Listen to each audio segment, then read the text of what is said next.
Crisis in Oklahoma. To lead this discussion, please welcome Special Agent Brien of the Oklahoma State Bureau of Investigation.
My first, one of my first law enforcement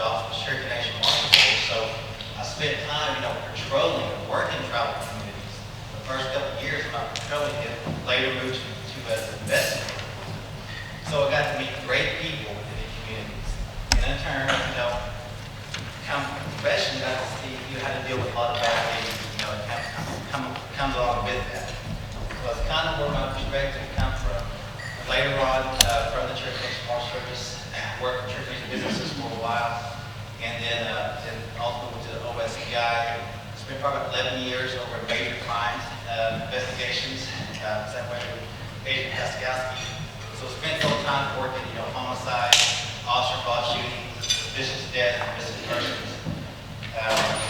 Both of us had that experience of working, homicide from the beginning to the end. Both, I know probably had cases go through state court and federal court. Both of us also were, several commissions with FBI, state federal task force, and worked with our federal partners a lot, and of course our tribal partners. So we kind of, bring that kind of that perspective. It was kind of where this information is coming from. Like I said, coming from like a law enforcement perspective, but then also that as a tribal citizen, what I want to know from law enforcement. So, like I said, a citizen of the Cherokee Nation and Agent Haskowski is as well. So this presentation, kind of just a quick overview, kind of what we're going to talk about. First, we're just going to do an overview. Going to hit some of the statistics that you all, probably have seen in the past, some of our federal statistics, some of the statistics in Oklahoma. Then start talking specifically about addressing the problem. Some of the Oklahoma statutes out there, some of the federal statutes, and talk about some of the partnerships. They kind of want to go in and just kind of offer you a little bit kind of what the OSCI has done and past, kind of what we're doing right now. Talk about specifically. We want to know, going into specifically what are we doing to address this problem.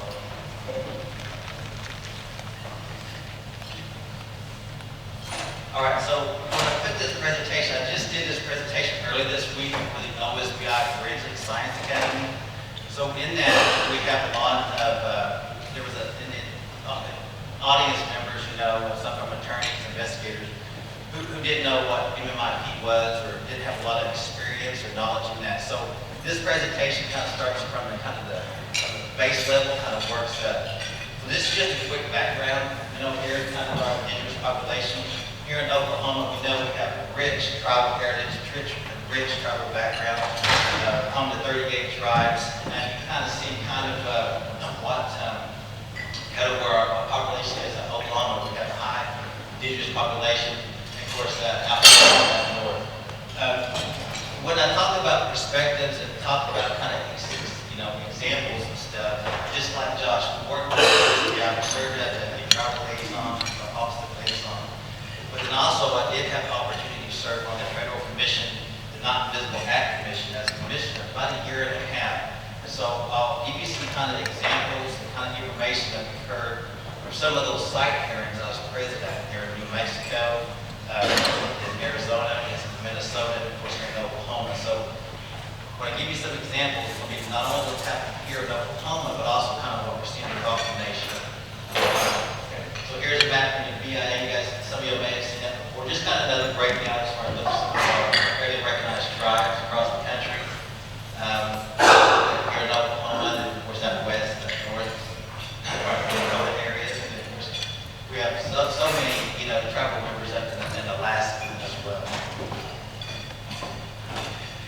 Here in Oklahoma, kind of a breakdown, they've got things kind of planned out. They kind of give you kind of more jurisdictional boundary for some of our tribes here in Oklahoma. Y'all may have seen this map before. So here in Oklahoma, we're home to 38 federally recognized tribes. And of course, some of that, just such a rich tribal history. Of course, it used to be called Indian Territory. And unfortunately, some of that is from, this is the original homeland of some of our tribes. Some of our tribes, through treaty negotiations, came to this area. And then unfortunately, some of the forced removal was moved here to present-day Oklahoma, Indian Territory. Here's our tribes. So we have looked like a little bit of formatting issues that kind of may kind of run into that a little bit. So different computers. the breakdown. Okay. So when we talk about, MMIP or MMIW, MMIR, basically investments, there's this initiative drive, this nationwide drive from our tribal communities, and then from our state level, and from the federal government. This is what we're kind of some as far as just a quick highlight as far as like a law enforcement or criminal justice perspective. Just high rates of violence across the country, in our Indian country.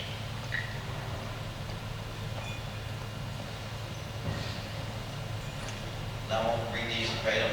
I'll let you all kind of read those. And, you might have seen these before.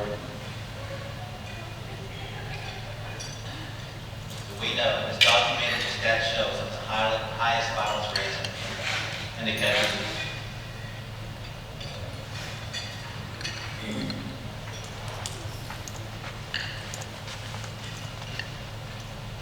And if you can't see, I have a lot of slides that you need to move somewhere within in the room. Feel free, if you get closer, get a table what's more centered.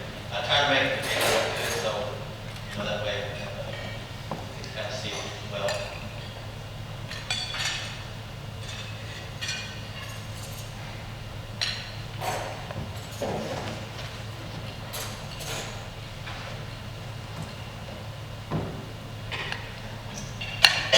That's affecting our Indian country, our brothers and sisters all across this country. I know we're talking about Oklahoma today, but to put it in perspective, how this is just a nationwide problem.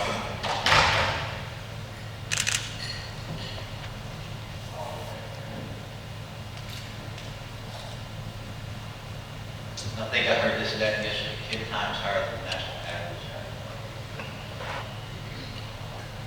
And this is a violent crime. We got to understand the impact it has not only on our victims, families, and our communities, how that just impacts so much more than just one victim's families. And it's a generational violence that affects families for generations and communities.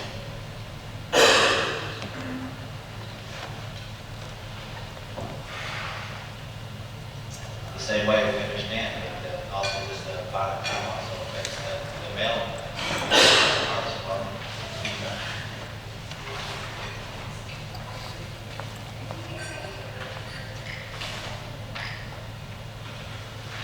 Okay, so now we'll start getting to some Oklahoma statistics. And we're kind of looking to see kind of what's out there. So we looked at a couple different data collection points. I work with our OSBI has a statistical analysis center actually collects that. We actually gather all those stats across the state. They get them in, they put them in a format. It's actually on our website. Go back there and look. I'm going to have 21 stats, and then I got with our analysis unit back in February. And we got, okay, I need the most up-to-date stats that you have at this point in time for 2023. But we're still kind of going back. We're still kind of checking those, kind of doing analysis on them, make sure it's accurate as best I can. So, just real quick, you can kind of see the statistics here in Oklahoma. This is only going to include victims of murder, non-negligent manslaughter. So, obviously, you can find this information on our website, but I just want to show you, of course, the number of victims in 2021 was 269. Now, this includes all backgrounds, all races. This is across the Oklahoma, male and female, 269, 202 male victims, and 66 female. Of course, you see our age ranges here. And this kind of breaks down as far as kind of the race. You can see back in 2021, American Indian last name had 23 homicides, or murder, non-negligent manslaughter, 23 victims back in 2021 of that 269. Okay, so jumping up to 2023, this is the most recent ones we have as far as just this last month. Kind of see we just have a slight increase of just 243. It's still, I think we all kind of agree 243 is still way too many, but this slightly kind of go down. But you still see the disproportion as far as the male, 168, female 71. Of course, it breaks down the age range of victims as well. And this was as current as January of 2025. We got with our statistical analysis center, their OSBI, this is what they provide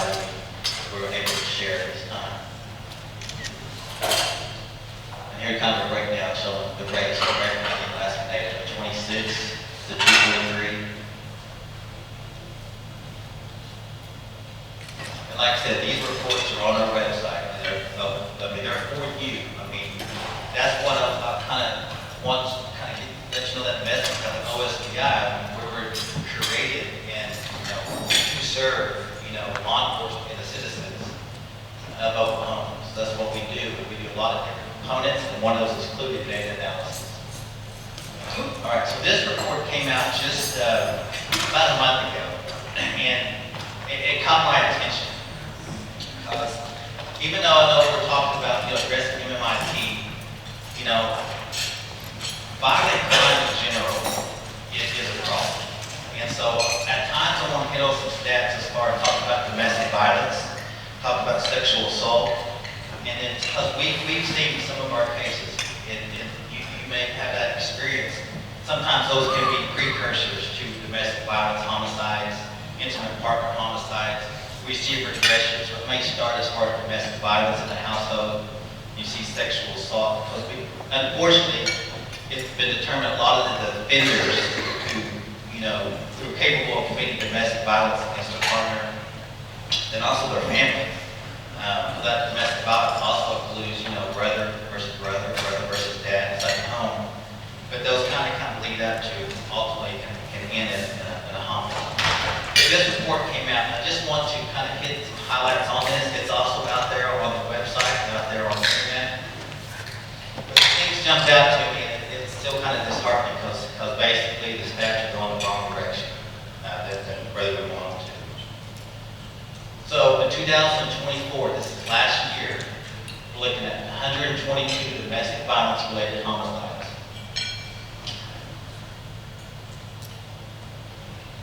And unfortunately, it was our highest number since they were collected back in 2002. Last year, 24, it's been the highest number since they started collecting this data. So we're going the wrong direction. Total marks 5 consecutive years where the domestic violence report identified more than 100 victims were killed due to domestic violence.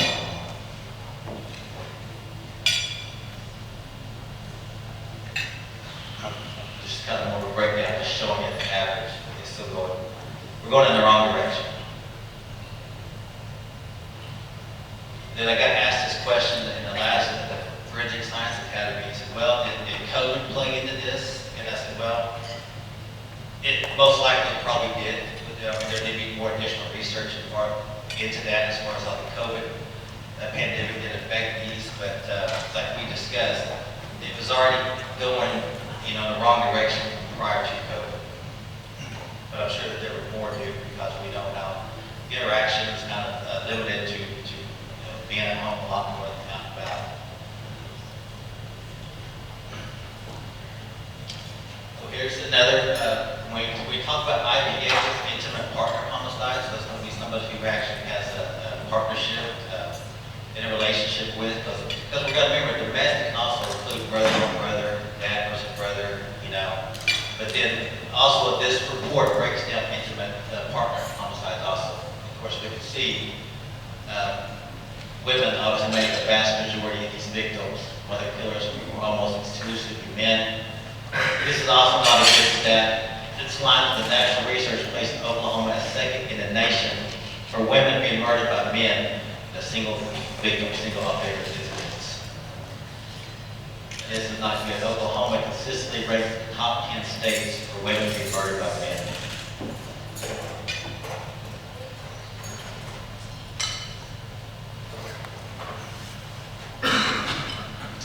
Here's some more, just to give you the number of victims by family members. It increased from 45 in 2022 to 56 in 2023.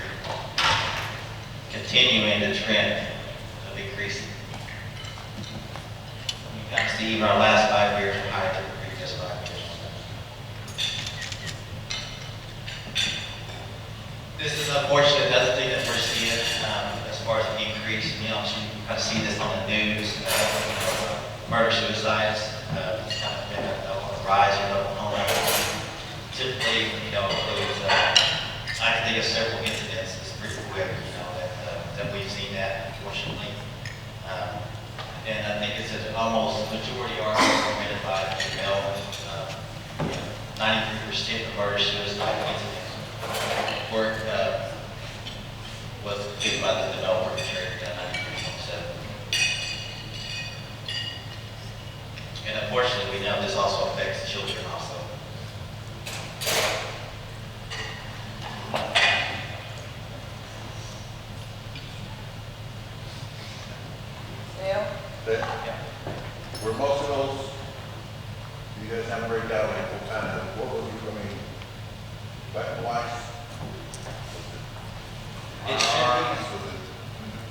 yeah, there should be, there's a pretty detailed report. This report's out there on the internet, it just got published like last month. So I did Olivia, it kind of tidbits of it. So, but definitely, it may break down these things even further.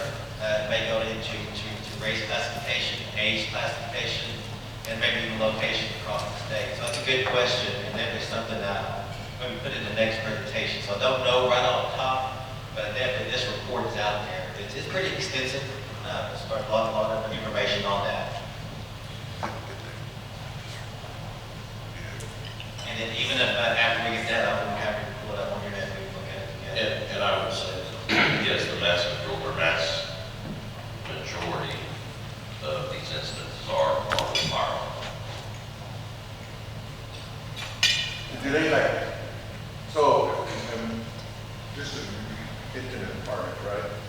So sometimes are you counting other people that are involved, like kids and stuff like that? Because that most of the time that doesn't mean one.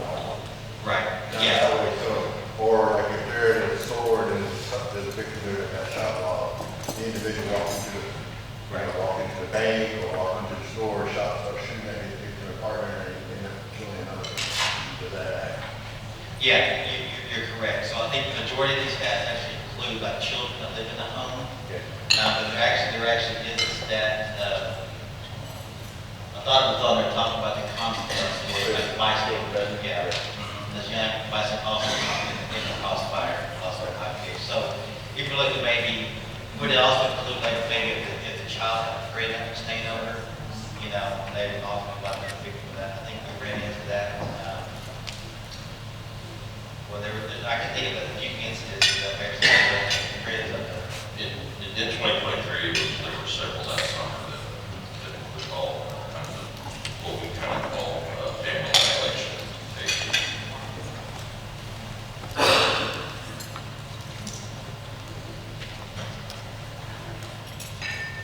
This is more information. I'll definitely encourage you, like I said, this report is out there, and definitely, the stats really jumped out to me. I'd like to went through here, but, it's got to be fairly, kind of empty, very disheartening to see this, it's going in the wrong direction as far as these stats here in the state. Okay. So now, let's jump into as far as our missing person data, where we're at currently, okay? So, we're looking at NAMUS, and just real quick on NAMUS, I know a lot of you are probably familiar with the NAMUS database, but just real quick, what that is, it's a national database out there. What that's trying to do is cross-reference information from missing persons, missing people, to unidentified people or unidentified remains. Because we know that we're just trying to get those cross-references. We know we got missing people, from Oklahoma who may have been in California. They didn't have any identification on them. So basically, they're sitting somewhere, some state, with not being identified. So what this initiative, this process with NAMUS is trying to do is cross-reference that. But this is only as good as people put information in it. So law enforcement puts information in it, family members put information in it. That's part of trying to get your level identified. So here's where we're at with stats. When you're looking at NAMUS, it's stats in Oklahoma. So we have 89 reported missing American Indian Alaska victims in Oklahoma. This one, I changed that to 90 because I know for a fact we have one young lady who was a 1975 case. She was reported missing from Dallas, Texas, but she was from Anadarko, Oklahoma. So that's why I got that as a 90 because I still consider her missing from Anadarko, Oklahoma. So we got, I put that at 90. Looking at some other law enforcement databases, this is pretty consistent. It's going to be right around 90. Now we know, I think I got a note on that. This is what has been entered into the system, okay? We know that there's some, go ahead. Does this include all of those that were found as well? No. So you're right. So we know when you start looking at historical stats that this number changes almost daily or weekly. So fortunately, some people are found, and and then this, then they're supposed to go into the database, take them out. But this is not a collectively, you know, as far as the last, let's say, just 40 years of missing people. We know that number is in the hundreds, right? This is just currently what we have documented in names. Now, we know that this is what's put in it. We know we got some cases that's not entered in. We know that there's some misclassification of background or race. Now, Some of there's this- some families that won't go to law enforcement to report it because some have been arrested for, because they'll do a background check on those family members. Right. They're trying to go to the report, so they'll get thrown in jail. So some families don't want to go to law enforcement. They'll come to us. Right. By the way, my name is Carmen Harvey. I'm the president of the state chapter of the Center of Indigenous People. So I have assisted families going to law enforcement to make sure that those reports are done. But I can see that the numbers are not always set. Right, right. You know, it's an up and down thing, especially for those that won't go report. Yeah, no, you're absolutely right. We'll talk a little bit about that here in a little bit as far as, there's a section here of potential contributing factors we kind of put together as far as, for the MMIP problem.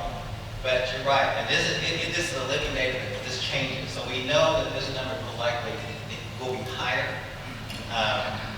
Because one, we're already seeing that some missing people may be named as not in other databases, or maybe in other databases not named. So that's what we're actually working on, is trying to identify all those cases and make sure that they're in the database. We're going back, we got, you know, like I said, this nine case from 75, several from 80 in different places. But also, you know, we have 21 identified persons in Oklahoma right now. And that's why we're encouraging, I'll get into a little bit as far as the family records, samples of DNA. That's why we're trying to get all these missing people put into the database. The term of trying to identify these 21 been found, they're just not identified. So we're actually working on that, that could potentially, you know, close out some of this number here. We just get these 21 identified. And I'll talk a little bit more about that later in the presentation. I mean, we're currently trying to do stuff right now. I have a question. Okay. In regards to the nameless database, it does give you, when you register, of course, it does give you the option of whether an individual or as a reporting agency, law enforcement, however. All right. So typically, for example, working on two different cases. One case actually was picked up with our local agency. One case actually got filed with CIC. As far as it went, or as they reported back to us that they were allowed to go and that they did not input into names because that was not part of their detail. So we went ahead as advocates, you know, we went ahead and did the input ourselves because we waited and we reached out to a third-party organization to try to assist us with that. And of course, they didn't have all the information as we had all the information. We don't share it because of the confidentiality and privacy of the family. And if the family doesn't allow, then we don't go further. So as we inputted it, mind you, for one, it allows us to put all the information in there, all the case information before the agency. Now, the other one was we don't have a case number, we don't have a law enforcement reporting agency, we're not able to put it into NCIC because we don't have a case number. So as far as NAMUS is the only outlet we can use for this one case that has not been involved or reported with the local agency. But it's a pending status. And as reported on prep, you know, it gets back, that it can take up to months until it gets approved. Is there any other way or direction, once we do that, as the advocates or organizations that assist the families, or even if it's the family member, how can we get that push?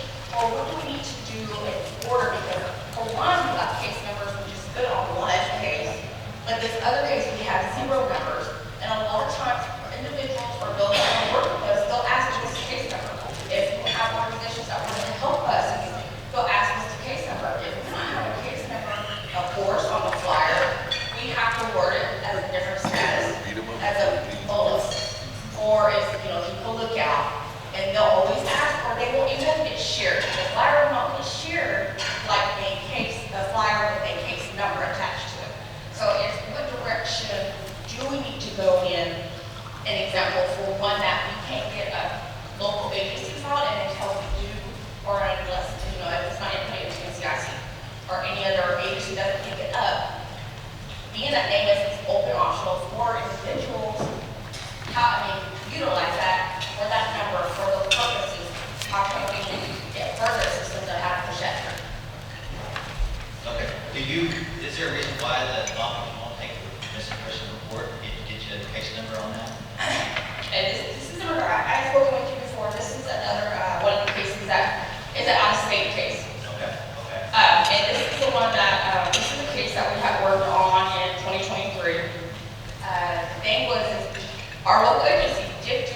department did work with us really great in regards to getting a case number out. We did the work from that day forward once the file got changed, and the case got filed, and we got a number with it.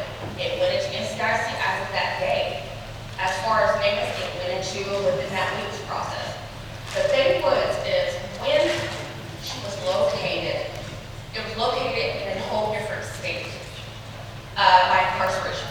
Okay. Now that state, that local PD that incarcerated her, did not notify, I guess, not sure how their protocol and process works. She was incarcerated on a Thursday. We as a local PD and then us working with the family, we didn't get notified until that Monday.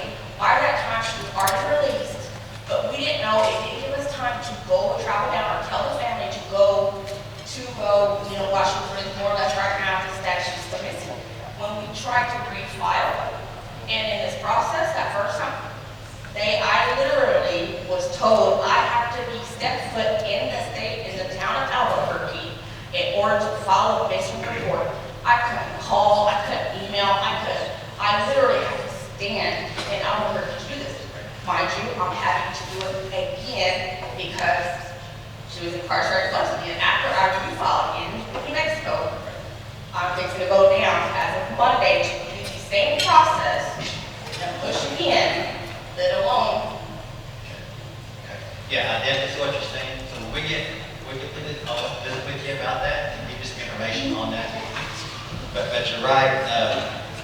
Law enforcement, like I said, mentioned like this, law enforcement databases, they require, a case number, report number, that's given into that. But so we'll talk specifically more about your case after we wrap it up. But you're right, we kind of hit on that as far as sometimes jurisdictional issues, we got to have some missing person cases.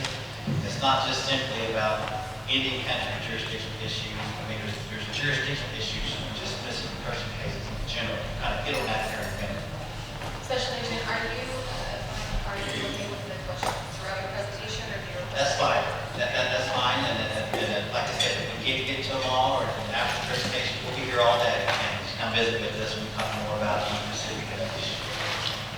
All right, we'll keep going. So we broke this down too as far as Pacific travel members. Now this 89, or I'm sorry, this 90. This is what we identified as far as February 10th.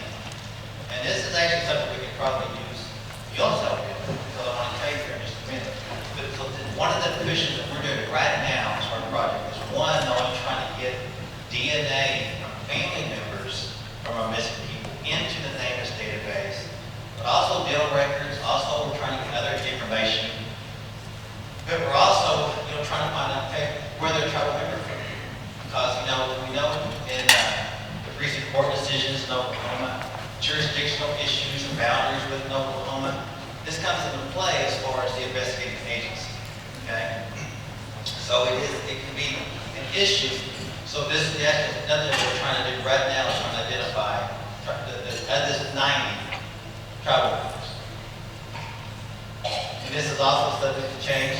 Okay, this is as far as February 10th. This numbers may have already changed.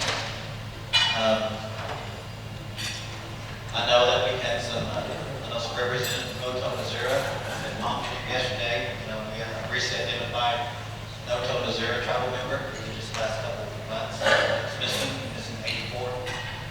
But here's one of the problems we're working on. See this number right here? 29.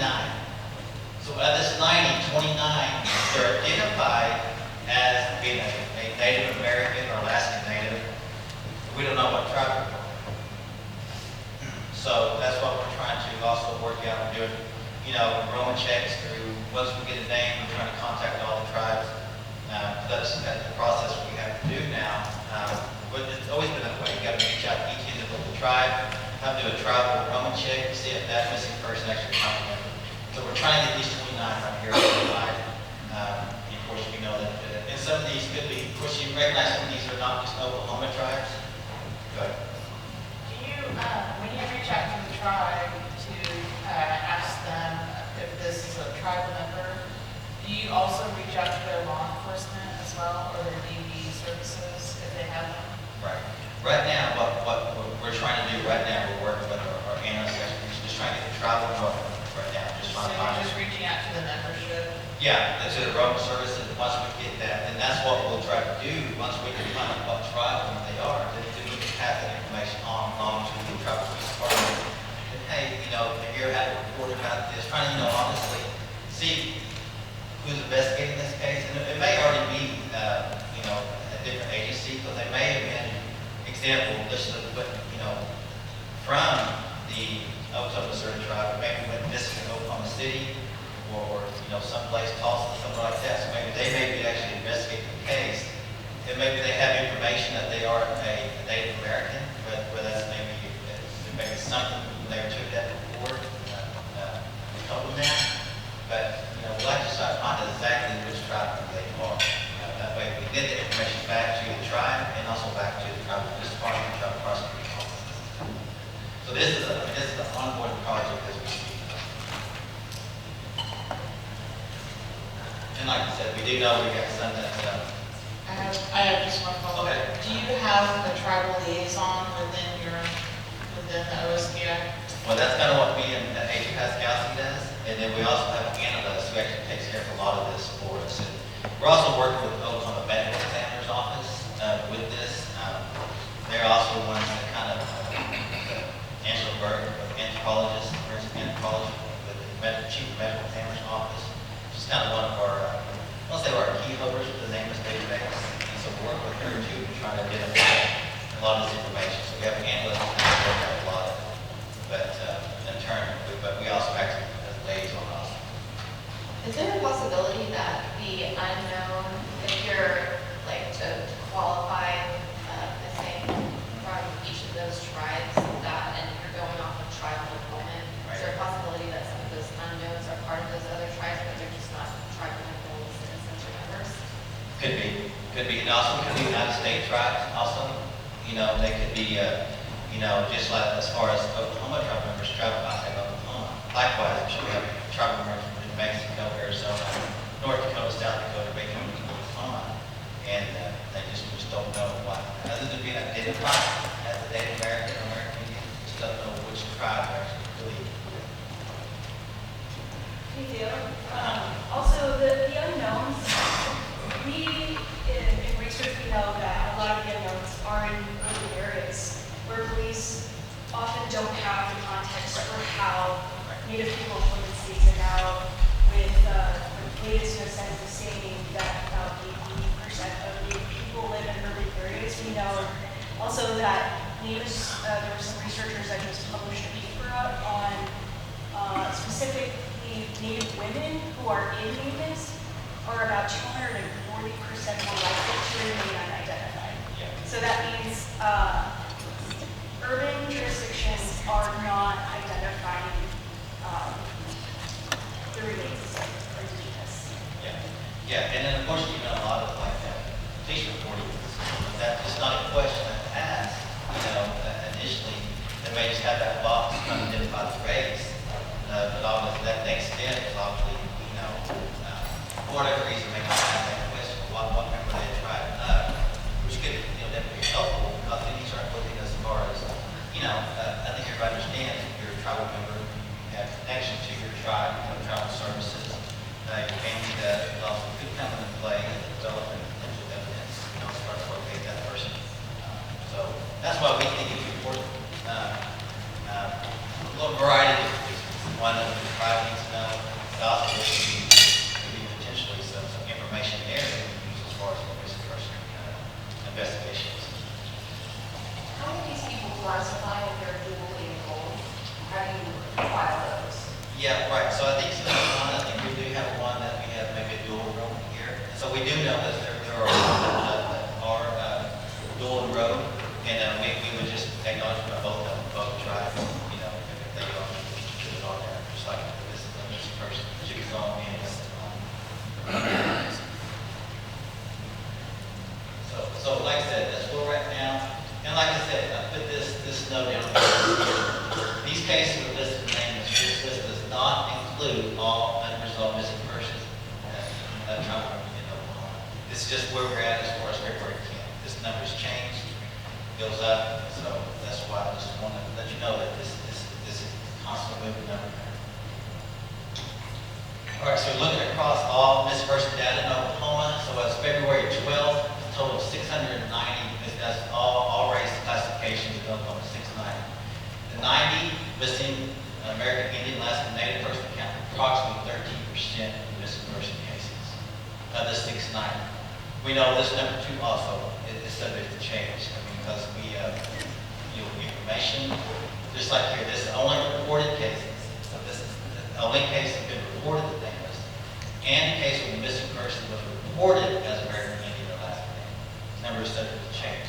So even though if they were reported as Caucasian, or Hispanic, whatever race, and not reported as American Indian, Alaska Native, they won't be showing up on our 90 report.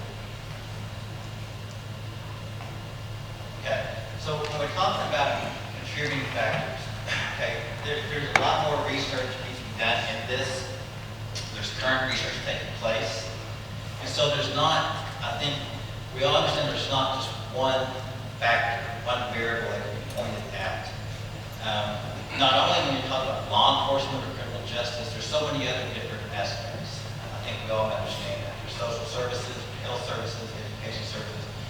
So many partnerships that's going to be able to take to address MMIP and violent crime in general in Indiana.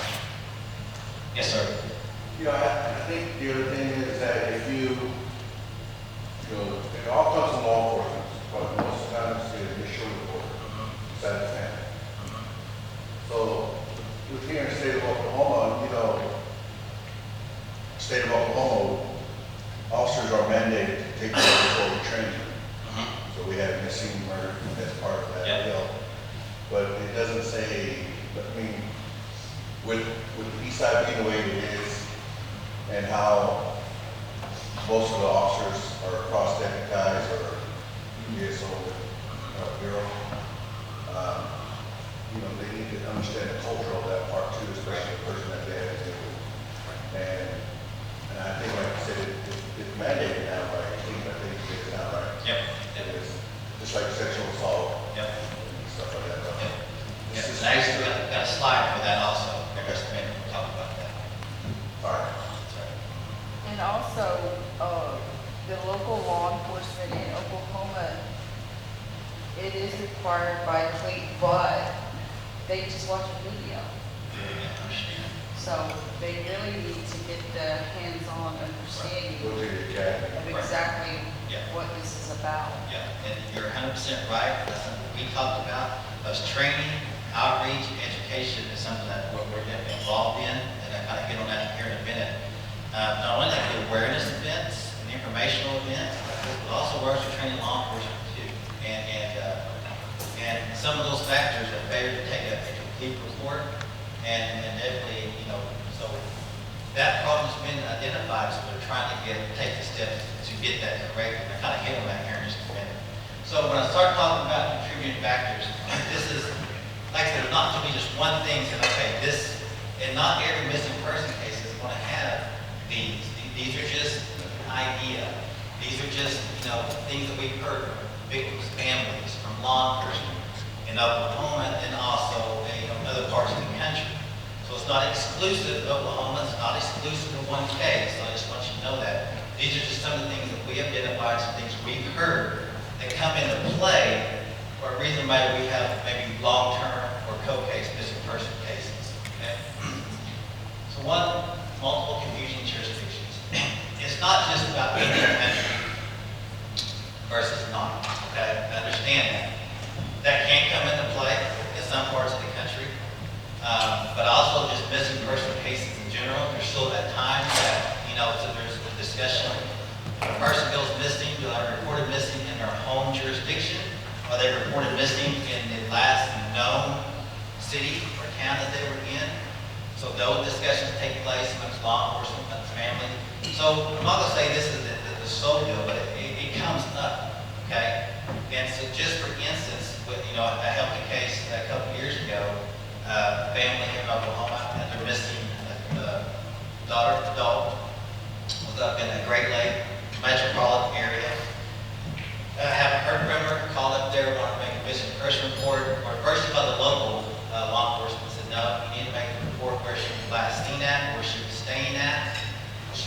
for a few months.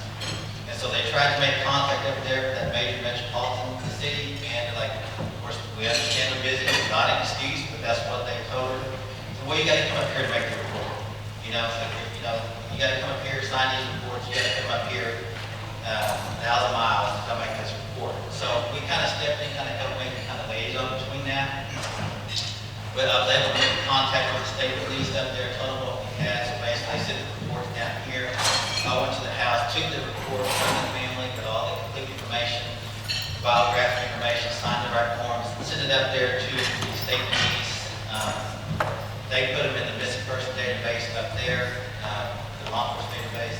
A week later, she was found, located at a hospital, being okay. So that's just one example of many from what I'm speaking about, just multiple jurisdictions. That can cause a delay into reporting. Okay, so we heard this from law enforcement across the country. You know, some reservations in the southwest, northwest, you know, they're just like a lot of agencies, they're just lack resources. They just don't have the manpower to investigate long-term missing person cases or co-cases. There's some things we've heard, okay, that came up. Lack of investigative experience, specialized training, and coordination among agencies. That happens for missing person cases. You think of the major urban area, metropolitan area, you know, you've got the city, you've got maybe sometimes 10, 12 suburbs around that area. And if you got multiple missing people from different areas, coordination has got to be paramount. And that's something we definitely, as a non-political act commission, definitely tried to address, was just the coordination of agencies, sharing information, getting to where it needs to go. Frequent turnover of officers, we know that some Indian country, reservations across the state, they just have a high turnover of officers. So you may have an officer take the report, assign to an investigator.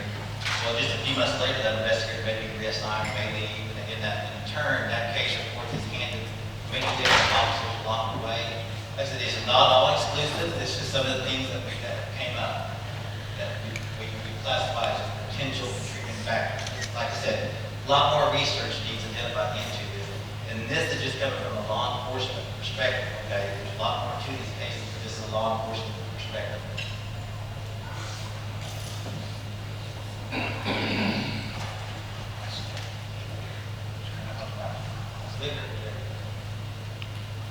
Okay, this is what was kind of brought up just a little bit ago and also yesterday. Lacking complete information, communication, initial report, and investigation. So, what we tell people, family members, and law enforcement, when somebody wants to make a missing person report, just like all of us, what's our loved ones? We know if our loved one's missing, right? You know, I'll talk about delay here, but, you know, so you know you want that information out there immediately. We want to get it out there. My daughter didn't come home. You know she's missing, something not right. So when you call law enforcement, they should arrive, take this complete report information immediately. You know, vital information, physical appearance, social media accounts, phone numbers, friends, family, vehicles, all this needs to go into the report. And even if the thought, you know, that, well, it may be at their friend's house, take the information, law enforcement, take the information, get it out there, and if the person comes back in an hour or two, that's great, right? I mean, so that's great they came back, that's a win, they came home, they stayed, they reached out to friends, that's great, that's what we want. Versus the alternative, if you go out there and you say, well, no, I ain't gonna take a report, they'll be back here in a little bit, don't worry about it. Then hours turns into days, days turn into weeks, weeks turn into months. You try to go back and get that information, but there's a delay here. This information could have been put out there as far as the BOLO, missing person alerts. So that's what we're kind of wanting to try to get that information out there too as quickly as possible. Okay. And I thought about that missing person training along.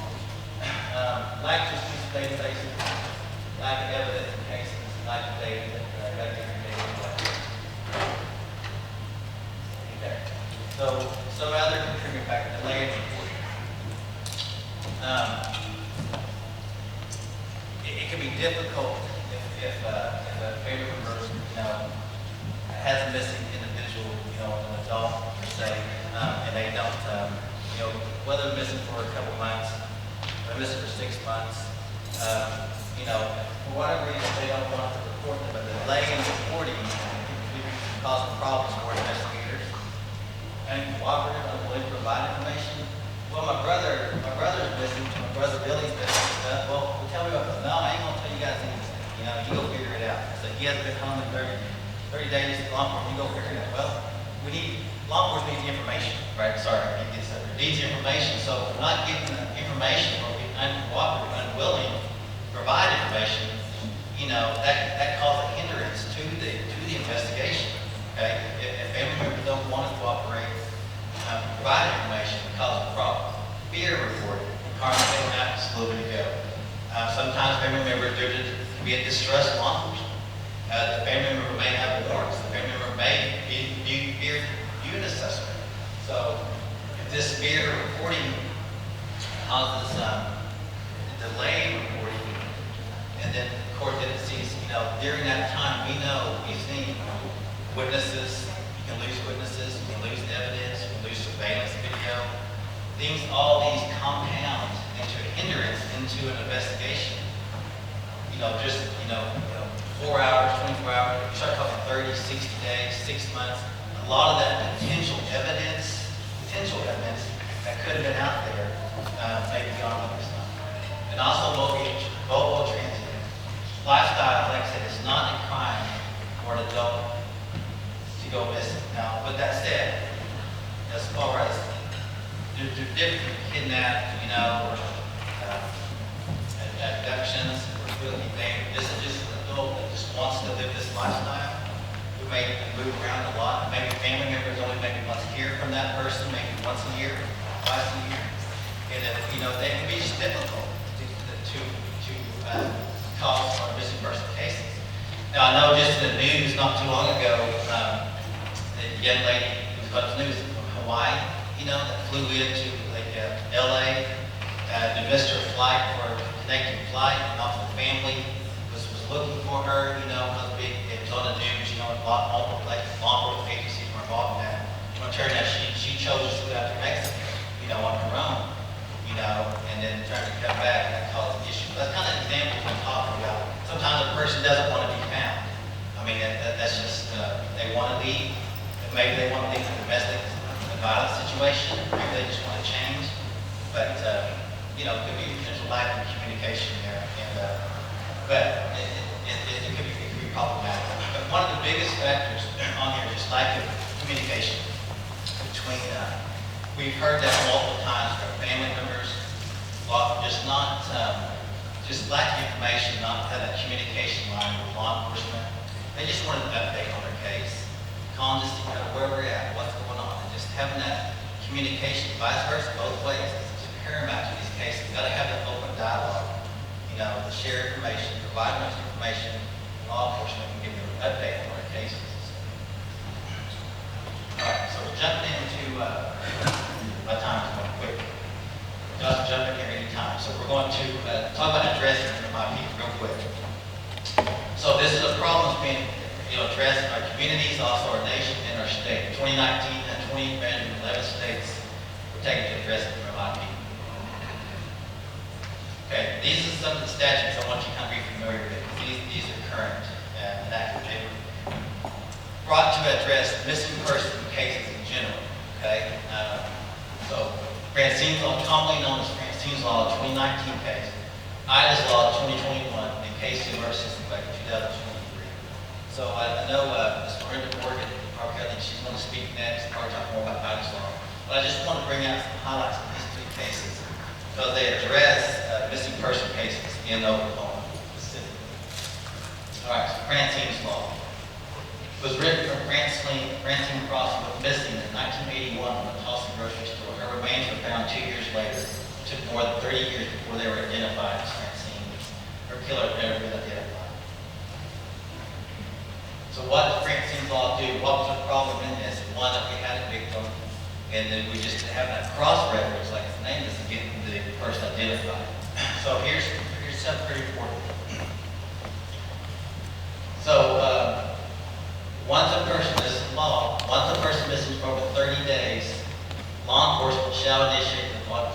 basically put the case within names. So if a person is missing for 2 weeks, but after 30 days, law enforcement agencies shall put that into nameless.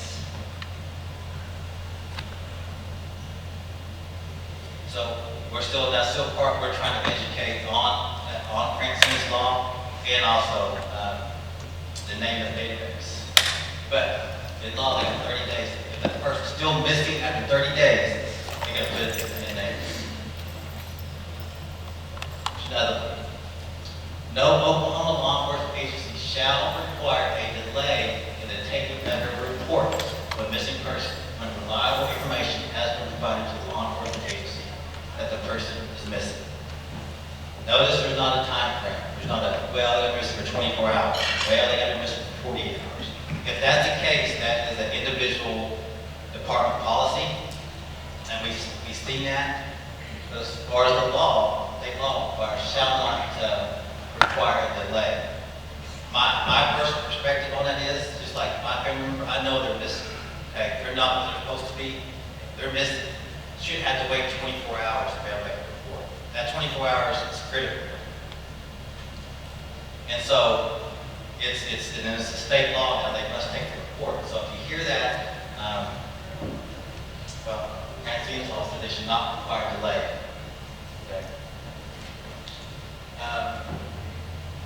Same way with the missing child. And then when a person is found, law enforcement must go back in there and remove that person from the name within 24 hours. Because that actually requires, that way we keep our data collection. All right, IDIS law. And this specifically affects, Indigenous person cases. The name of Ida Beard, she's a China Arapaho, missing in summer 2015. She's still missing today. Actually, this case, we just got this case last year. It's one of the major Wisconsin cases. Start looking into that. But some of the highlights of IDIS law. That's basically what we do. We actually affect some of this IDIS law duties and tasks. Work state, tribal, federal law enforcement agencies. Develop best practice protocol. And I'm sure LaRenda Morgan will talk more about this here next session. Assist families, tribal agencies. And a lot of things we do this, we do this, on a regular basis, constantly. Just working at chief examiner's office, facilitate training for law enforcement members of the public on issues related to MMIP, and consult with community organizations. So we provide training outreach. We enjoy coming out and meeting with our community members, to share information, to hear what some of the problem issues they're having, in turn to see what we can address potentially as far as not only with OSBI, but with law enforcement in general across the state. Okay, some of you are familiar with the cases alert act. This was a great act because it went in. There was a gap. Okay, I think we're all familiar with the amber alert, and then we're familiar with the silver alert. Okay? There was a gap in between for missing adults, and when there's circumstances when we think that there's critically missing, like I said, there's circumstances around it. If there's a witness to an abduction, it looked like they were at a crime scene, evidence of a crime that took place. Now that person's missing. They fall in the parameter of case alerts. Anyway, that alert can go out for this age in between 18 and 59. So for a long time, we have a break in there. Amber alert, 18, silver alert for 59. And that's something I can get into. We've had, I think, several document cases as far as our silver alert, whether it's so important. I know several cases, unfortunately, that we had missing persons, some of our elderly folks who had dementia and Alzheimer's. And some of that resulted in found quickly, and unfortunately sometimes it ended in a tragic accident, but not found in time. That's something we can discuss at a later date. But case alerts came out and felt, help feel I needed for you. All right, here's that law enforcement training you mentioned. This is something I really proud to see take place because it affects also sexual assault victims, domestic violence victims, and also missing person cases. So a law came out, and actually the law said that law enforcement shall do this on a regular basis. CLEAT actually came in and said, okay, we're going to do this on an annual some form, there's several different classes they can take. They're responding to sexual assault cases, guidelines for prevention and maintenance, or trauma-informed interviewing. But every year they have to take a class on this. And same with missing persons, make sure that, someone that's a problem, you gotta take that. Is it long enough? And there's discussion on that, but my view is it's a start. And it's a yearly deal that they gotta see that, gotta take that, because both of these are so important. Because it's just, when you're dealing with a victim of sexual assault or domestic violence, there's that attention and care that needs to take place. Same way with the missing person cases, kind of hit home that immediate response to that missing person cases. But actually, this is CLEAT, which is our training organization for state of Oklahoma for law enforcement officers. Okay, so with the time, I won't jump into these too much. You can look these up because I want to get to the end pretty quick.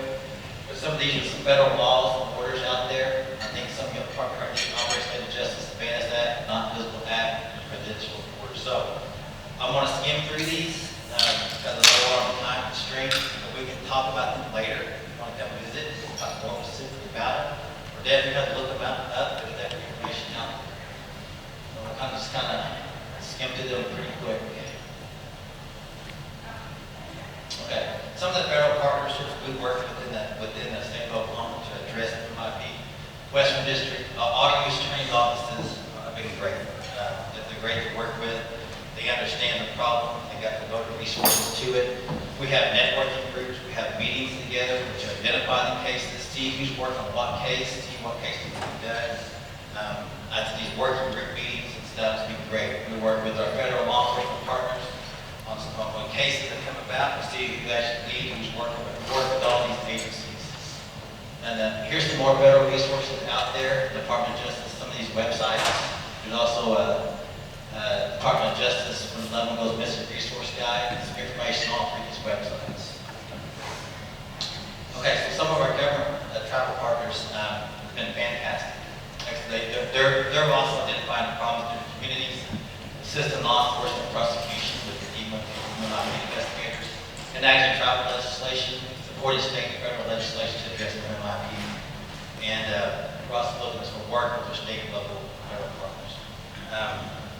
I could talk all day about how great the tribes across Oklahoma have been good to work with. It's a common goal. We're all about trying to fight crime, and nobody can do this alone. So it makes the perfect sense to have partnerships, and just like this and Victor, I think it's fantastic, to help try to address crime in general.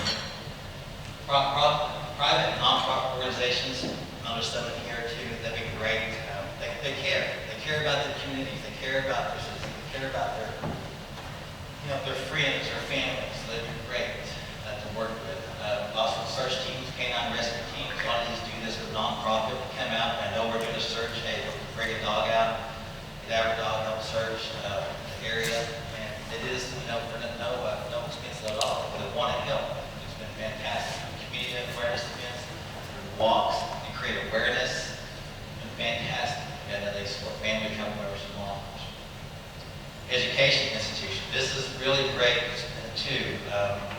I know here this afternoon you're going to hear from Dr. Fillmore from OU. She's going to do a presentation. But our education institutions across the state are fantastic too. They recognize the problem. They want to help. What can they do? Is there educational events? Can they do things on their campus? Things within their students? What can they do to help law enforcement? They've been great trying to help deal with this problem. So definitely looking forward to Dr. Fillmore's presentation this afternoon. So our state and local partners, we always lean on our chief conduct office, however chose to send out our alerts. And then, OBN and then some of the other agencies, kind of focus on human trafficking aspect. They get a chance to get into the human trafficking aspect. They kind of address that. Oklahoma Attorney General's office. We work over the district attorney's office, police departments, other state agencies. There's no agency that's off limits when it comes to investigating cases. And we don't care to reach out to you who may help. If there's anything that they may have a resource for, we're reaching out and using their assistance. Okay, so real quick, we'll finish up with OSBI. I just want to do an overview of what we're doing. This is what we offer. We have 2 labs across the state. Our Forensic Science Center in Edmond, we have laboratory telecom. I work with these folks daily, and they're dedicated, they're passionate, and they want to help. And they're up to speed on the latest in technology. Okay? And so they're constantly on the trainings, we're getting better, working our latent evidence. You kind of see it. They're fantastic. Okay? And they do a good job. And then, of course, we got all levels of agencies who utilize our laboratories, federal government, tribal government, state. They're doing great. A couple of deals as far as technology advances. I won't get a chance to go into this, but we're getting better. As law enforcement, forensic science is constantly evolving, constantly getting better. Some of this genealogy, heard some of that in the news. Mobile ID fingerprints. So back in the time, we'd go out to the scene of homicide scene. We had a victim, and we didn't know who our victim was. In turn, take the victim, do an autopsy, have prints come in, roller prints, do a visual there at the autopsy, a place to get that, and then get it in APIS, or identify. Now we have like a mobile ID, literally at the scene, where crime scene agents come in, have a device, can actually check the prints right there on scene, real time, get it read back, okay, yeah, this is going to be so-and-so. That saves enormous time, because what it used to be the first part investigation, you just work on trying to get your victim identified. Now, with this mobile ID, that increases that time dramatically. We get an ID on scene, then we can move into the next step. What happened? What caused this person to be deceased? And ultimately, if someone is responsible for that, try to identify the suspect. So there's constantly data. The same way we're grabbing DNA, fast track farm. These are the recent advances making speeding up part of the investigation. Analytical services across, this is offered to all law enforcement agencies across the state. It doesn't have to be an OSBI case. It doesn't have to be called, an OSBI agent. Any law enforcement agency can call directly to our analysts, and they'll work the cases like they would for OSBI or the other agency. So all these services are there, available for law enforcement. Same way for the lab. We actually have a missing OSBI clearinghouse. We have a resource guide online. We have victim services, corrections process getting coordinated. And I'm sorry, I got to go through this because I'm already past time. And just want to talk about our special investigation, our code case unit, sexual assault, MMIP. Our code case unit established 2018 to address some of these long-term missing person cases and homicide cases. But we do we have monthly code case reviews where we bring in having a body agency. If they have a case, they can we have a room and actually pull up a criminal list, seasoned investigators, and we can talk about the case and help identify potential leads in the case. Okay, this is something I want to mention. We just got notified this just a few months ago. This is going to be great. This is going to expand our services. So we got the Missing Identified Human Remains Program for Brien. What this is going to do, this is going to give our $1 million next 3 years. What we're going to do on this is get more analysts, travel and training, supplies. So what this is going to break down is when we talk about DNA, trying to get our missing people and identified remains identified. So before we always had to get DNA capabilities within the OSBI. Now we're looking at processing as far as missing person databases and stuff. So all this contracting, DNA, genealogy, supplies, genealogy for kids, DNA collection kits. It's also going to pay for when we have to exhume bodies of victims, pay for those expenses. And also the travel program. We bring back remains. Like I said, if there's remains of something like out of state, we help bring those remains back to Oklahoma, back to Perrier. But something we just got is tremendously increased our rest. We can do DNA at the lab, but some of this genealogy stuff had to be kind of sent off. Now we're going to do a lot of in-house at the lab. Our sexual assault unit is another great unit because we're identifying them, make sure these kids are being collected, analyzed. There have been success stories on those to identify serial rapists, other violent crime. And we know violent crime can be connected. When you look at domestic This number, they identified 0 rapers to make sure all these kids are being analyzed. And this is where me and Josh came in. This year, we've been acting as a liaison for the last a few years. This year, we actually got dedicated to do this full time. And so this is what we're doing. Not only are we investigating cases, but we're doing trainings and outreach projects, just like we kind of went over before. So here's just kind of quick of our job duties real quick. Investigate cases, case of criminal nexus, assisting our tribe and federal partners. Liaison, we can talk more about this on break. And we do instruction.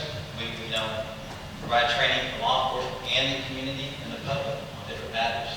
And a couple of these projects, like getting tribal members identified, make sure we get family record sample DNA collected. That's kind of mentioned that, what we're kind of doing, working with the chief medical examiner's office, and just making sure that the family record sample DNA are collected. I think we identify some out-of-state family members, get that DNA that's never been entered. Some of these cases are 70 cases, 1980s, 90s, just DNA. At the time, DNA wasn't a thing. So now we're going back to identify which cases may not have these on file. Now, in turn, get DNA collected and get it into the system.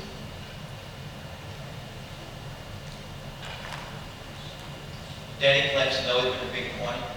So we're trying to do more on as far as data collection.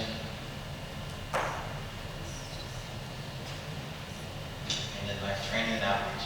We both enjoy doing these, meet with our community members along in the public on this topic and just help in which way we can. So our website definitely provides all our services, information, news, social media feeds. Check that out. We're actually now got a link. We're actually putting together like our co-cases out there, and then we're doing spotlighted cases. So we're using some of our social media, our media contacts across the state. There's cases that we want to spotlight, put back into the media. We'll run like a spotlight event. But regardless, they're going to be out there on the website trying to get more access to those cases. And then here's the upcoming events to make you aware of. Sexual assault coming up for 11th and Missing Oklahoma Day.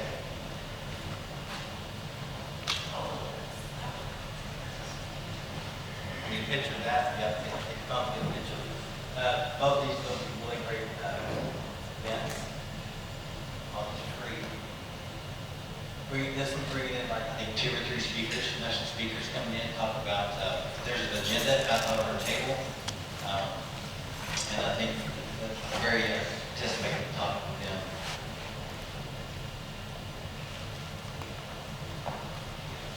This is kind of what would have the Missing Person Day, recognition of Missing Person Report, provide additional investigative lead. And this is not an OSBI Missing Person Day, this is a partnership with UCO, the Medical Examiner's Office. OSBI is just a part of this event. She's not putting it on, we'll be involved in it. Okay, so there's our contact information. Josh, I apologize for also quick. Is there anything that I missed you want to add, you want to talk to about as far as some of our initiatives or anything to share? No, you did a great job. I apologize. It was kind of quick. I knew the time was going to be, and I'm over. I'm going to get in trouble. I'm so sorry to LaRenda if she's here. I apologize for going so long over, but it's information we wanted to share, with you. And if there's any kind of questions or discussions we have afterwards, we'll be here all day. We'll love to talk about this information. Here's our contact information, and feel free to give us a call or email. We'll answer any questions that you may have. Thank you.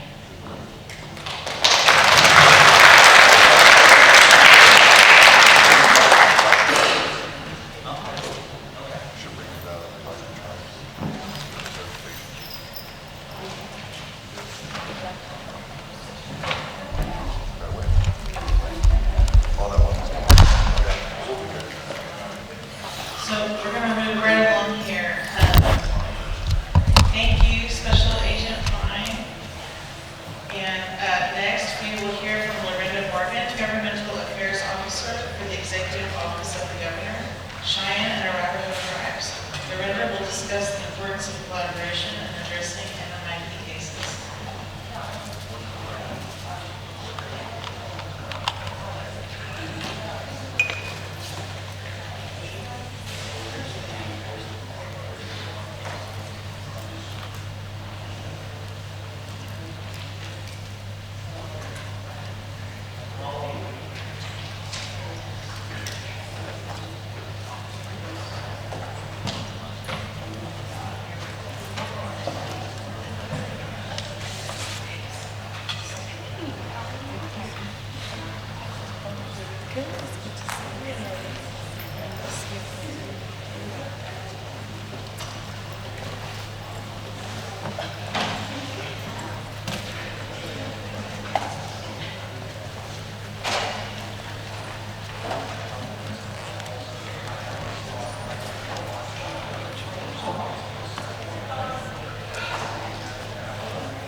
morning. My name is LaRenda, and I am Cheyenne Arapaho and Otoe, and I am Oklahoma City. I am a governmental affairs officer for the Cheyenne and Arapaho tribes. I am also the founder and chair for the Cheyenne and Arapaho MMIP chapter located in Northwest Oklahoma. Today I'm going to be talking about collaborations and giving you some info about our MMIP chapter and how we collaborate and who we collaborate with.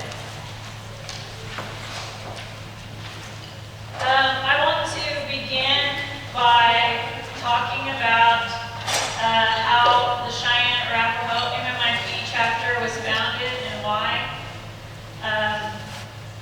Our chapter was founded in 2022, in the spring of, actually March of 2022. Several advocates, including myself, had worked on getting Ida's law passed in the Oklahoma legislature. And so there were already many MMIP chapters established prior to ours. And in our area, we didn't really have a representative or any advocates besides, just like me as an individual working. But mainly my focus at that time was legislative and policy work for MMIP. Once we got the law enacted and the MMIP office was in place, then we turned more towards advocacy in our tribal jurisdiction. So we formed our chapter, and in the beginning, I went to my tribal governor and talked to him about forming this group in this chapter because I knew that I would need the support of the tribe to be able to address a lot of these issues within our tribal communities. And our tribal governor, Geoffrey, he was also a huge MMIP advocate because he also has experienced MMIP in his family, as many of us do. So he was on board as well as our tribal legislature and our tribal leadership. So with that, we move forward in establishing our chapter. Currently, our board consists of myself as chair. Our governor is also a board member as ex officio. Tribal leadership, we have Amanda Pawnee. She is Wapaw, but she has lived in our Cheyenne Arapaho communities for over 2 to 3 decades, and she's married into our tribe. Her children are Cheyenne Arapaho. She works at Lucky Star Casino in administration, and then we have Jenny Whiteman, who also is Cheyenne Arapaho. She works for Lucky Star as well in administration, and then our other board member is Raven Morgan, my daughter. She has been a tribal advocate and has formerly worked in the higher education area for the tribe. So those are our current board members. So what our chapter does, as you may have heard in this conference, and you're learning about the different tribal MMIP organizations. There's different types of organizations. There's task force. There's advocacy groups. There are every chapter seems to be different in a way. And so ours, particularly our mission, is to provide advocacy, education, and awareness for prevention. And so what we do is we focus on those primary areas to outreach to our tribal communities and our tribal members to provide them education and awareness about the root causes of MMIP, or including outlying areas such as human trafficking, domestic violence, substance abuse, alcoholism, and all of those root causes: intergenerational trauma, historical trauma, that can lead to MMIP. We also advocate for our tribal members and tribal member families. And how we've been able to do that is we are not a task force. We do not consider ourselves a task force because we don't have any type of law enforcement training to do boots on the ground. We are not trained in search and rescue. We do not have private investigator training, and we don't carry, we don't carry guns and things like that. So what we consider ourselves is an advocacy group, and so the way that we advocate, and I'll just give an example. If we have a tribal member that calls, and a lot of times the tribal members will sometimes first reach out to our governor. And the reason why, you might think, why would they reach out to the governor? And that's because it's just the dynamic of our tribe. Anytime there's an issue or problem sometimes in our tribe, they go to our tribal leadership to ask for assistance. So a lot of times, and just the personal relationship and the trust that they have in our governor, they'll reach out to him, and they also know that he's an MMIP advocate. So they'll reach out to him or me, and once they reach out to him, sometimes he'll refer the information to me, and he'll tell them, LaRenda's going to call you. And so I call and I get the information, or one of the board members will call, such as we have other members that help us. So we have Bobby Hamilton. She's a nurse. She works in our Pathways program. We have Karen Little Coyote. She's a traditional elder, and Bobby is also an elder. Some of you may know her. But Karen Little Coyote is an elder, and she works in one of our travel programs, or one of our education programs. And then we have Susan Gary, who is also a nurse, and she works in the tribal communities. So, along with Raven, Amanda, and Jenny, we will address, we'll find out the information and talk to the families, and then we'll get in touch with the law enforcement. And we collaborate with the OSBI as well as the DOJ, and if you guys could excuse me, Trista. Hello everyone, I apologize for the delay. Those of you who know that are similar to me, I am pre-diabetic, and so I ate the potatoes and biscuit and I drank the orange juice. So I just had a sugar spike, sugar rush up there, and so some of you might know what that is. But I apologize. I just wasn't sure if I was going to pass out or not. I was kidding. But I'll go ahead and move forward with my presentation. If you don't mind, I'm going to sit here. So as I was saying about our Shine Rappahannock MMIP chapter, with our advocacy, when we have tribal members that contact the tribe and need our assistance, we as advocates, some of our advocates do all different types of jobs, we call them. Some prefer to work with the families and do the intake of information. Like if the family has a missing person, they'll collect all the information and then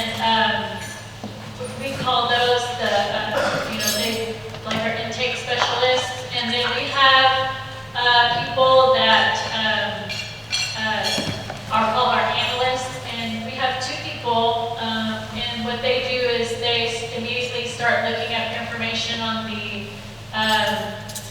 missing person, trying to gather data online through social media or from family, the information that we collect from family members. The elderly ladies in our group, they talk to the elders and they talk to the families in the community and try to gather information for us. And what I do is I compile all of this information and then we send it to the supporting law enforcement officer, which is the detective. And then we also send an email to include the OSBI agents that were up here today, as well as we are in Western Oklahoma, so we are Department of Justice, Western District, AUSA is Arvo Minkanen, and so he's the MMIP liaison for the U.S. Attorney's Office.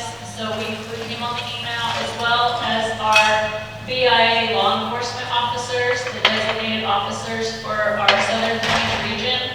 I know you guys are in a different region here, but so when we do have a missing person, I'll just kind of quickly go back over, is like we take the information from the family. Now, one of the things that we do make sure before we move forward in a case and start working on with the family is to make sure that they have filed the police report and got a case number, and we have to have a detective number so that before we move forward with the missing persons flyer and distribute that. And then we start, like I said, we have two ladies that are our analysts, and they're the ones that gather all the social media, internet. They look up, they can find out if someone's been in jail, hospitals, they look online, they gather all the information about the missing person's friends, their significant other, husband, boyfriend, wife, girlfriend, or their circle of friends, and they also search their social media sites. They review their social media for strange comments or anything that they may feel suspicious, and we gather all of that. The two girls that I have, or two ladies that I have that do that, have proven to be very impactful, and they've, in our cases in Cheyenne Country, they've been able to gather some significant data that has helped recover and locate missing people. And the ladies that are elderly ladies who are the ones who have contacts and can speak to the elder community members, they've also been able to gather some significant data that has helped in some of the missing person cases, because the elderly people, the elders, they have their own community and they know and they hear so much, and so they're able to find out information as well. And so we don't disregard our elders in any type of investigation. We make sure that we are reaching out and checking with, to make sure to see if they know of any information or they've heard anything. So we send all the information to the police, and then we just provide emotional support for the families. And from there, we leave it into the law enforcement's hands, and they do their investigations. And if they need anything else from us, then they'll contact us. But from that point on, we just, like I said, speak to the family and give them emotional support. And we help share their flyer, and we just continue to, travel members will send us in tips, and we encourage them to contact the law enforcement directly. Because of case investigations, we want to make sure that we are sending people directly to law enforcement so that we are not a hindrance to anybody's case or get the information wrong. So we make sure that all of that is reported directly to the detectives. Other ways that our chapter has collaborated,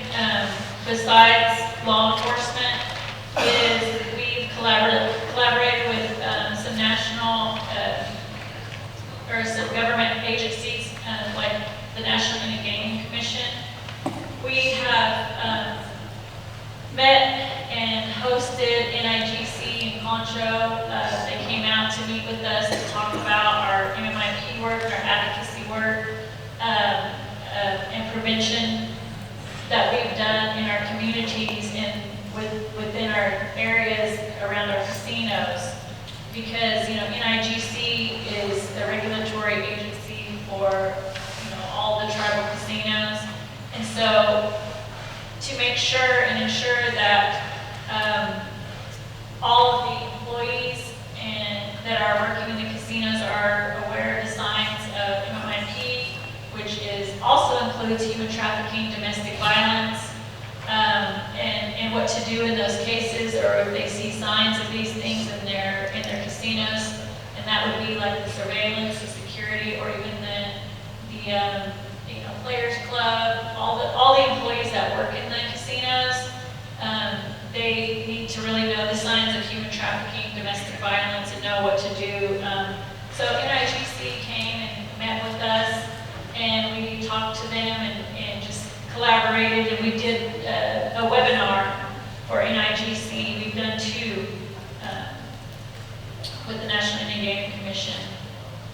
Other ways that we have collaborated is we have collaborated within our own tribe, and the way our chapter is set up, our chapter is not a tribal program. It is not, we cannot receive any grant funds or gaming funds for our chapter because it's an advocacy group. We are not a 501c3. We do not, receive donations, and we really don't solicit donations as far as, for ongoing services. We don't provide financial services to tribal members or anything like that to families. We have in our tribe social services programs that family members can go to receive any type of financial support. We already have those things set in place. With our tribe, we have a social services department as well as the HOPE program to provide crisis assistance. So we don't have really a need to have, be a 501c3. So we collaborate with our tribal programs such as the Department of Transportation. And you might ask, how is MMIP and what's the relationship and why they would need to collaborate with the Department of Transportation? Because tribes like ours, and maybe some of the tribes that you're with, have transportation services such as tribal transits or CHR programs or any type of program that might transport clients or tribal members. It can include social services or domestic violence as well. So we collaborated with tribal transportation to provide some lunch and learn prevention programs called Unheard Voices. It talked about domestic violence and some of the signs. We've also done human trafficking trainings for the transit programs, and so that included tribal transit drivers and tribal transit employees, not only for our tribe, but some of the other tribes that came to learn about the signs of human trafficking and what to do in case you see if there's anybody riding the tribal transit that you may feel is a victim of human trafficking or domestic violence. And so we provided that training. We worked with the COPS organization, which is the COPS organization is an organization, from what I understand, of various law enforcement officers who provide training in various areas. And so one of the trainings that they have developed was the unresolved MMIP case training for law enforcement. And so we collaborated with the cops and the Oklahoma State Bureau of Investigation, which included the 2 gentlemen that were up here. And we provided that training in Concho, Oklahoma. And that was open to all law enforcement as well as advocates, like medical examiners, forensics analysts,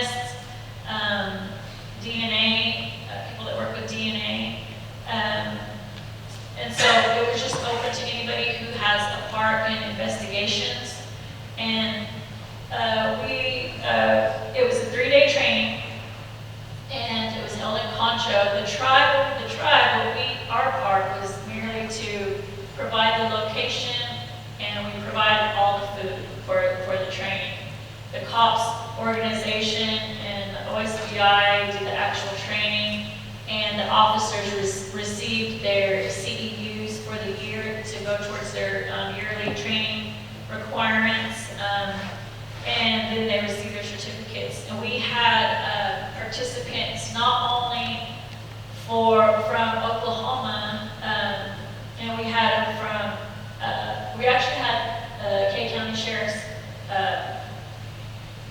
Sheriff and Deputy Sheriff attend the training. And as well as other county sheriffs, local city police, tribal police. We had federal agents. We also had Department of Justice attend, as well as we had law enforcement from out of state, from Tennessee, Texas, Colorado, I believe Utah, and Arizona. So we had a wide variety of people that attended the training. That's another way that we collaborated. And then we also collaborate with organizations to provide awareness. We've spoken at the United Indian Nations of Oklahoma, and like with the League of Women Voters, we did a State of Women in Oklahoma Roundtable. We collaborated with the Oklahoma Commission on the Status of Women for the Not Me Human Trafficking campaign, in which we partnered with them to provide 11 events that were included information to community members about human trafficking. We did some of those in-person trainings. Like I said, we collaborated with our travel programs, but we also did online Zoom trainings. In November, we hosted 3 online Zoom trainings, and each training had over 100 attendees. Those attendees were not only from Oklahoma or from Oklahoma tribes, they were from tribes across the nation. I mean, we had them from all over, and that included not just MMIP advocates, but domestic violence, crime victims advocates, APS, CPS. So anybody that's work overlaps with MMIP attended the trainings.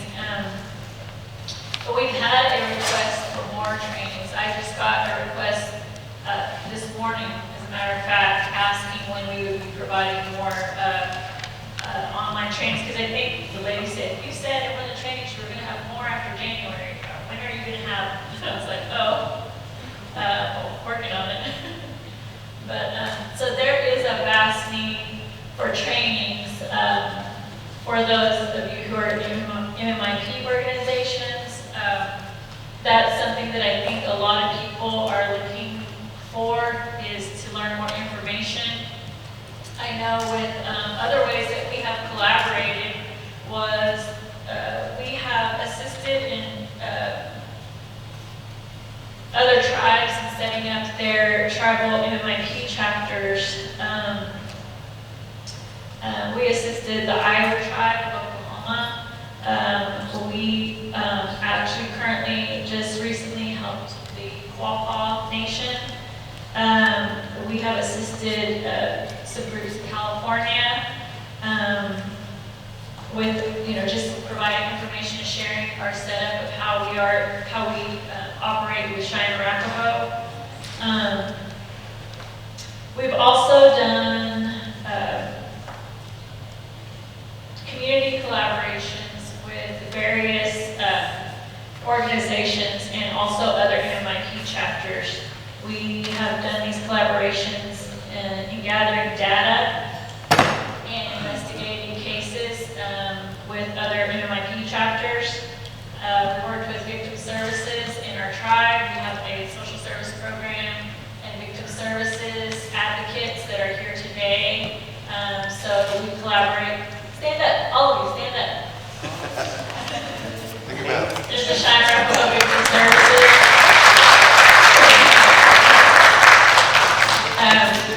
So we have collaborated with them on awareness events, and also, a lot of what we have done before we had actual victim services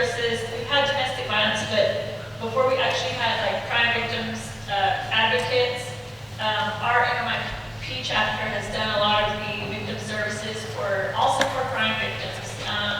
Our tribal members, anytime they just have a need, they would reach out to us as advocates, and we have assisted in filing complaints when crime victims' rights were violated. We've done a lot of that in our tribe as well. And we work in prevention with various organizations that reach out to us.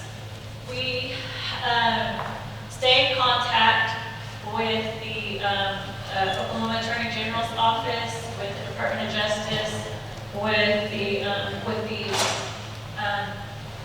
when we are addressing the crime victims' rights. I'll just give you an example, because this is how I kind of spoke to the district attorney's office about our advocacy. We have had tribal members that have been victims of horrendous crimes, of assault, batteries, and domestic violence. We have domestic violence cases. And just for an example, we had a specific case of one of our tribal members that was violently assaulted. And he underwent, I want to say, like 11 surgeries to save his life. And in our county, which is Canadian County, the district attorney violated his rights by not informing him of a plea deal that they did with his attacker and or the offender. And so he was not given the chance to have his victim's impact statement heard, or any, his side was just kind of like they went to court, the guy did a plea deal, and he got out of jail for time served.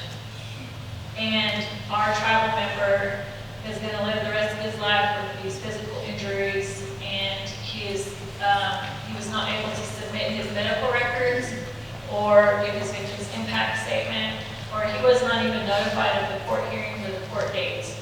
And so the family came to our MMIP chapter for assistance. And so, we went and we assisted the family with filing the complaints, which, by the way, you can file complaints on a district attorney and you can file complaints on a judge, because that's what we did. Because and I talked to the district attorney's office and said, many of you in here probably are from social services or have done some type of casework. Casework 101, documentation. Why would a judge look at an assault and battery and make a plea deal and not say, oh, where's the documentation that you notified the victim of their crime victim's rights? Where's the victim's impact statement? Where's the, Like, where's the documentation that you get A, B, C, D, and it wasn't there? And so, being a judge, they should know these things. And so, how could they allow a plea deal and let somebody off with time served without following, without having all the information? So we did file a complaint on the judge, and you can do that. So please remember that there are forms. You can go to the district attorney's council to file complaints on the district attorneys. If you have cases where they are not following Marcy's law, you can file a complaint, and I would recommend it. That's how we're going to be able to make sure that our tribal members and our Indian people are receiving the justice that they deserve. And also, we have had cases for our tribal members that have been murdered where district attorneys kind of slow playing, like they're tribal members calling us, and I see Joshua over there. Now, I can't give names, but I've had to have him call out to, agents in different areas to try and get information to find out why the district attorney was not, moving forward in the case, on a murder case. So, if you're working in any MMIP investigations, domestic violence, or anything like that has to do with tribal members, that's what these agents are for. They're liaisons. They can call and talk to district attorneys. They can talk to law enforcement. They can talk to BIA. They can talk to any law enforcement agent for you. Because I can call out to, a rural police department and start questioning them. And you know what? They may not want to talk to me, and it has happened before. And so that's why we have Agent Miskowski and Agent Fine, so that we can, call them and they can help us find out information for the families and liaison. And then sometimes I just refer the families to talk to the agents directly, so that there's no miscommunication with us being in the middle. So I recommend that. Those are like the types of collaborations that we do, and we also make sure that, advocacy for MMIP, it's not always just for a missing case or murder case. And when you're doing prevention work, it is working in the areas to prevent missing and murdered Indigenous people, which is also advocacy in domestic violence, crime victims' rights, CPS, APS.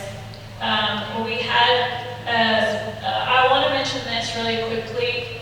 I don't know how much time we have, but another important thing to remember when you're working MMIP cases and you're collaborating and you're doing these collaborations on different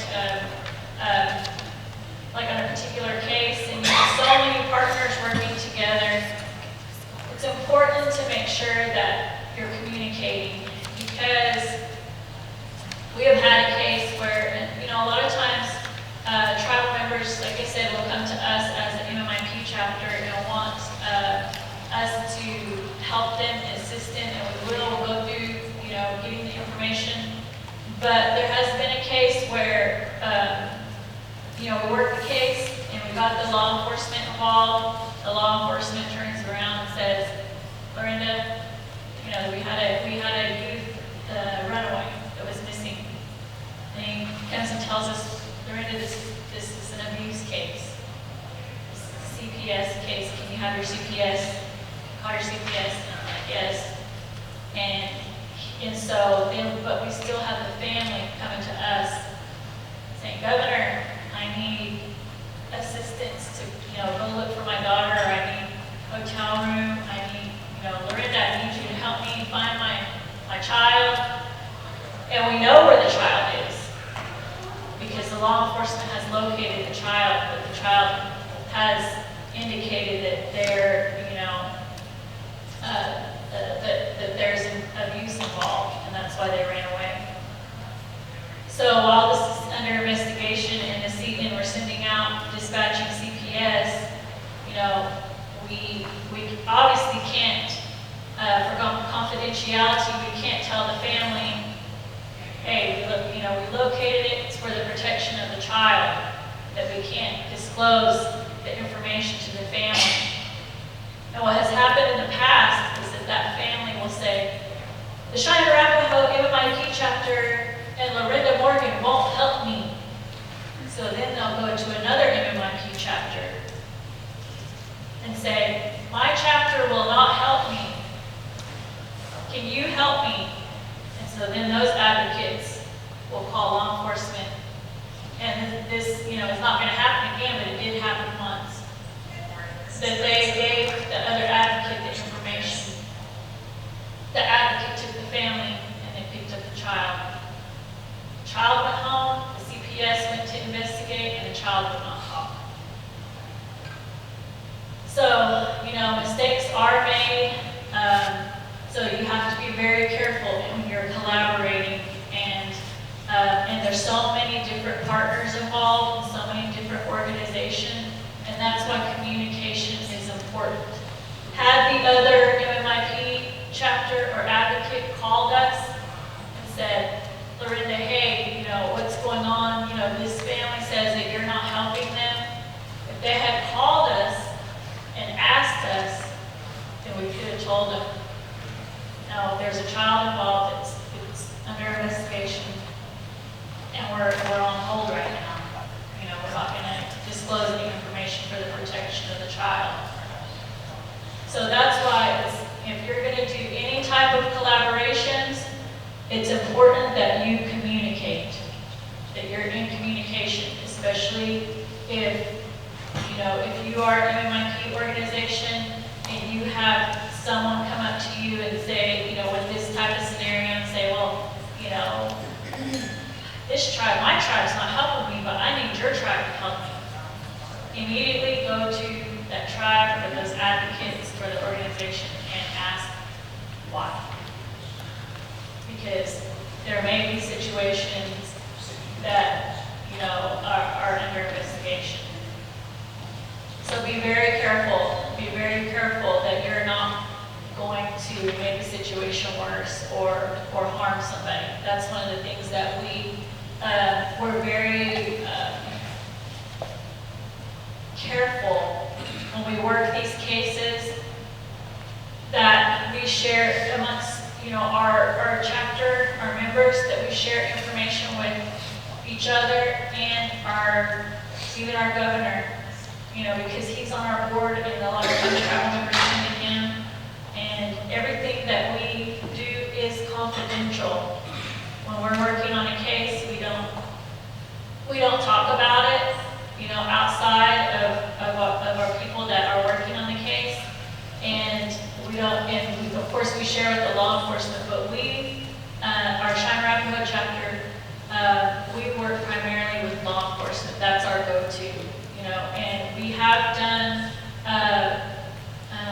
ground searches, but we requested them through the BIA, and the BIA led the ground searches. We don't do them on our own, because if we do come across, a crime scene or we find something, we don't want to, contaminate or mess with any type of evidence or anything like that. And when you're out searching for somebody and you don't know the area, you have to be really careful that you're not going to put yourself in harm's way.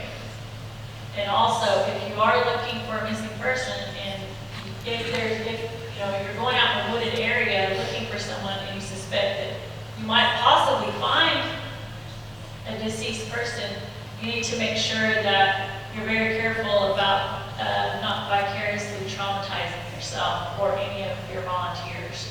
So they need to have some type of training provided by law enforcement. We, in our chapter, Bobby Hamilton, she's a nurse. The nurses that work in our chapter, they're the ones that work with the law enforcement, and they make sure to tell all of us, okay, if you don't feel comfortable, don't do this. There's other people, the law enforcement's going to be there, the BIA.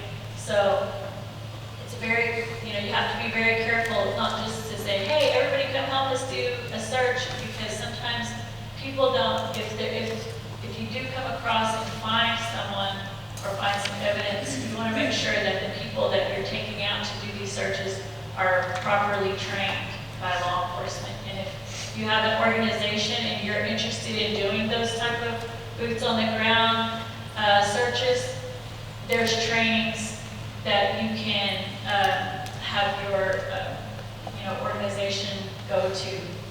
We even, some tribes have firefighters that may be trained in search and rescue. We do, but in Cheyenne Arapaho, we have firefighters. I've spoken to them, but they're firefighters. They're not comfortable leading a ground search because, and I'm not saying anything against them, but some people are not comfortable searching for a missing person. And it's scary. It can be scary to some people. and so ours is not comfortable, but that's not to say that some other tribe might have firefighters, but usually that this is something that law enforcement is trained for. And so the idea of missing and murdered Indigenous people, we have to remember as advocates that not everyone is going to feel as strong as we are to want to go out and find people and to research and to spend their time working on cases. And not everyone is comfortable working with OSBI agents. Not everybody is comfortable talking to law enforcement. Not everybody's comfortable just, calling up the police like I am. And I'll call Joshua anytime, be like, hey, and I don't have a problem talking to any cop or law enforcement or anybody, but not everybody feels the same that I am or some of the advocates are. They don't feel that comfortable.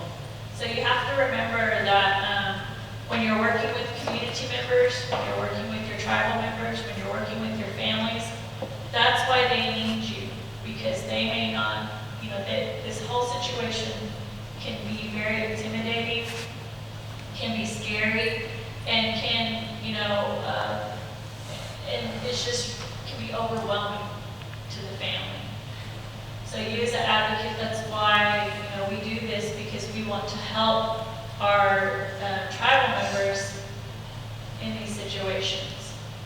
So collaborations are very important, and we have collaborated with federal, state, local, tribal law enforcement, non-government organizations, as well as government organizations, nonprofits, and and also within our tribe and with other tribes. So those are, the collaborations are important, and it's important to establish those relationships so that you have a network of support that you can turn to, and that also you can be a supportive partner to those other organizations and to other tribes, and help them, work in there. If they have some cases that they may need assistance on, they can call you and ask for assistance, because we get a lot of those calls. But I just want to apologize again for the mishap, and I just don't drink too much more juice. And see this man over here in this shirt, right here, this Pawnee man? He's the one that gave me the orange juice. No, just kidding. I've been married to him for 30 years, so he says I blame him for everything, so I will today. No, just kidding. No, Victor, while you were gone, my blood sugar spiked in orange juice. So anyway, just filling him in. But anyway, I just want to thank you all, and I want to thank Brittany and Trista for inviting me. And if anyone has any questions, or you can always reach out to me. You can look us up on Shine Around the MMIP chapter on Facebook. Thank you.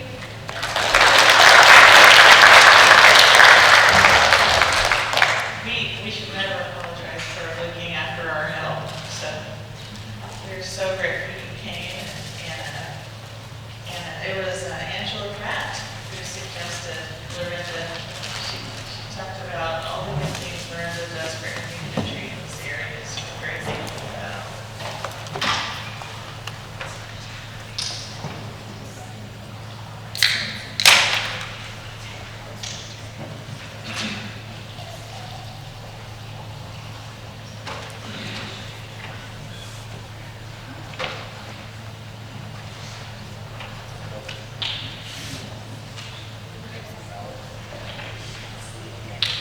Our next speaker is Osage County Sheriff Bart Perrier, who will share insights on MMIP cases from a law enforcement perspective. Please welcome Sheriff Perrier.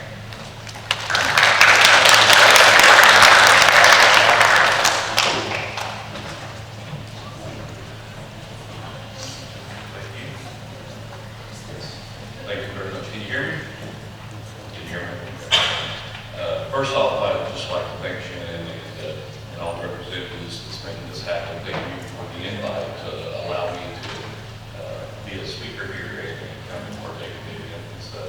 wonderful situation that you all are behind and we need more people educated on the problems that we're facing.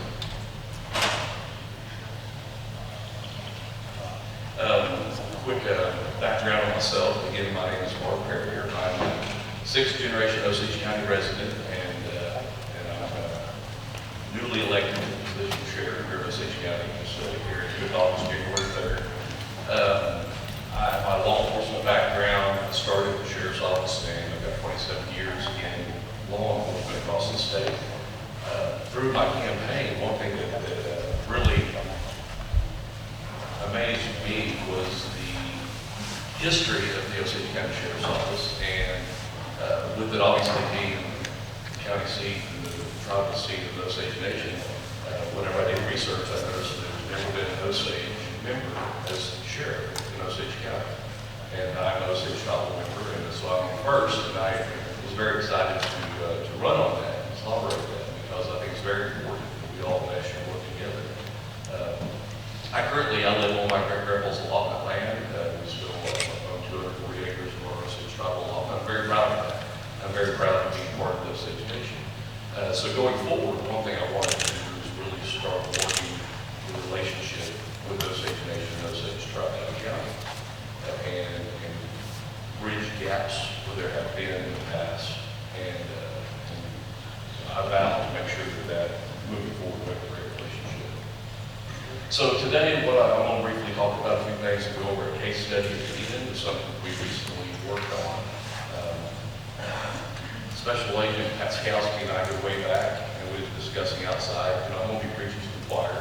You all know everything I'm probably going to talk to you about, but we need to drive home the importance of what this is, and that's what's really great about this event.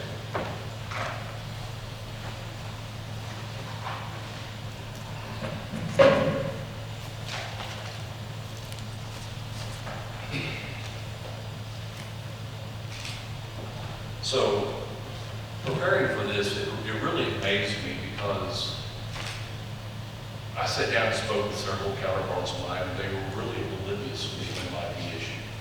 And whenever you get outside of the tribal nations, people are oblivious, and that's what it is.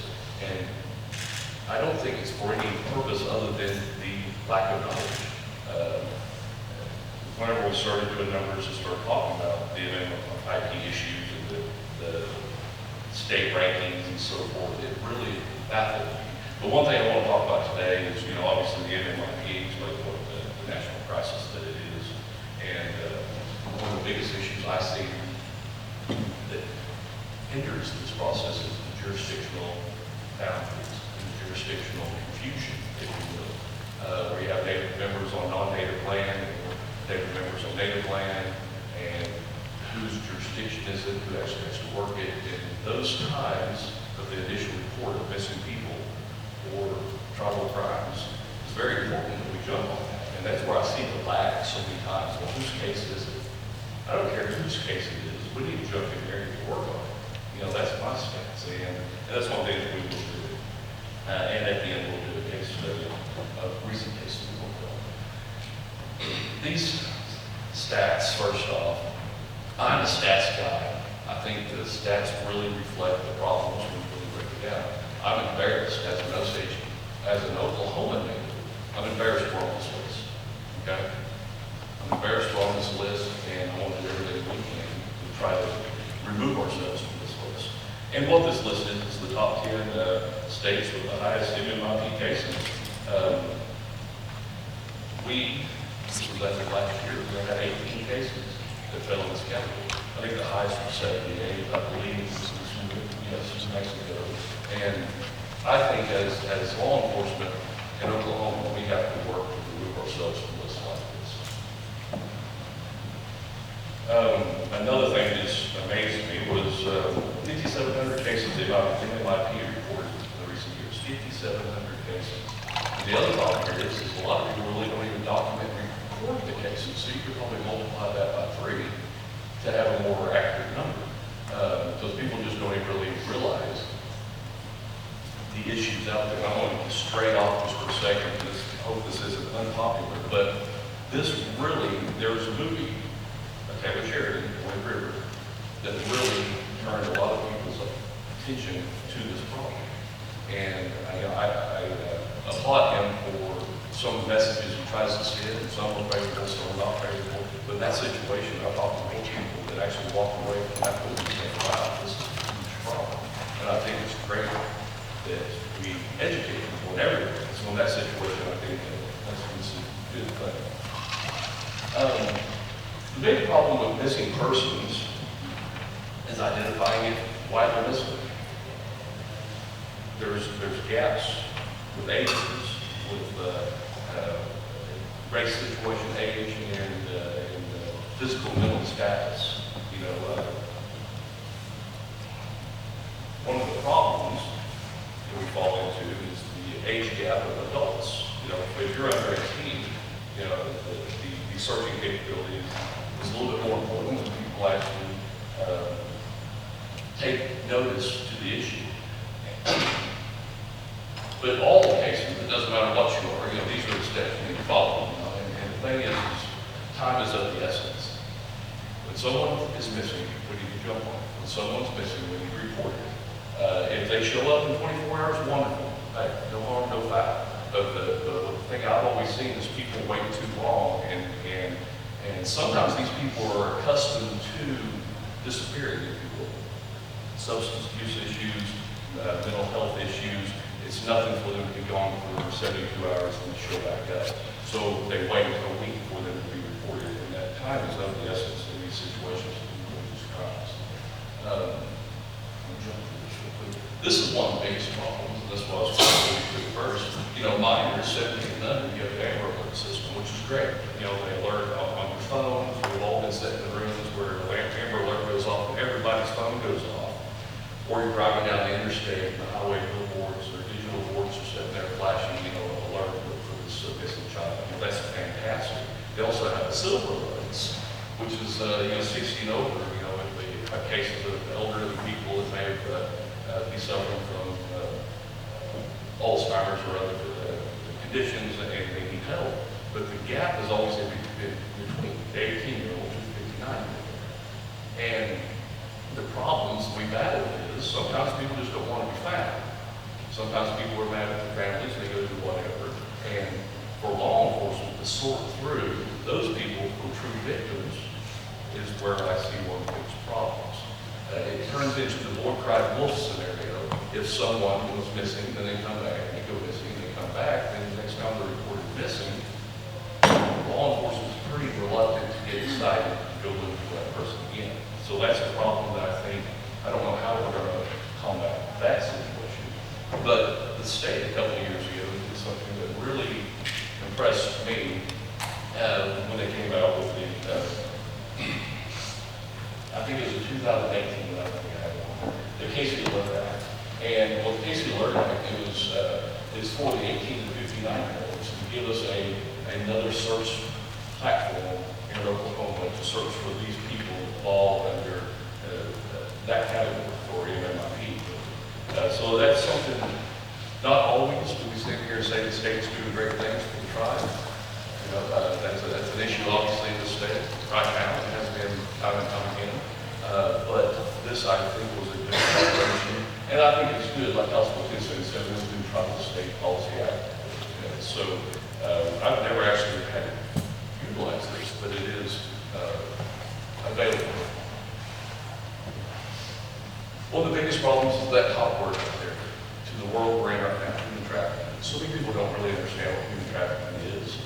I'm going to be honest, I've been law enforcement a long time, and half my career, I don't think I really comprehended what human trafficking is nowadays. We picture it as what it not necessarily is, and what it truly is now is overpowering of people that don't have the ability to stand up and escape situations. And unfortunately, we have a lot of trial members fall in this category, substance abuse issues, and/or mental health issues, and they get taken in by someone who abuses them, manipulates them, and uses them. And they get into a situation they can't get out of. That's unfortunately one of the biggest problems I see us driving forward with. The good things and the bad run together. Casinos are a very hot spot for human trafficking. And you know, I think as the public and law enforcement, we got to really start recognizing and pressing to start helping people in these situations.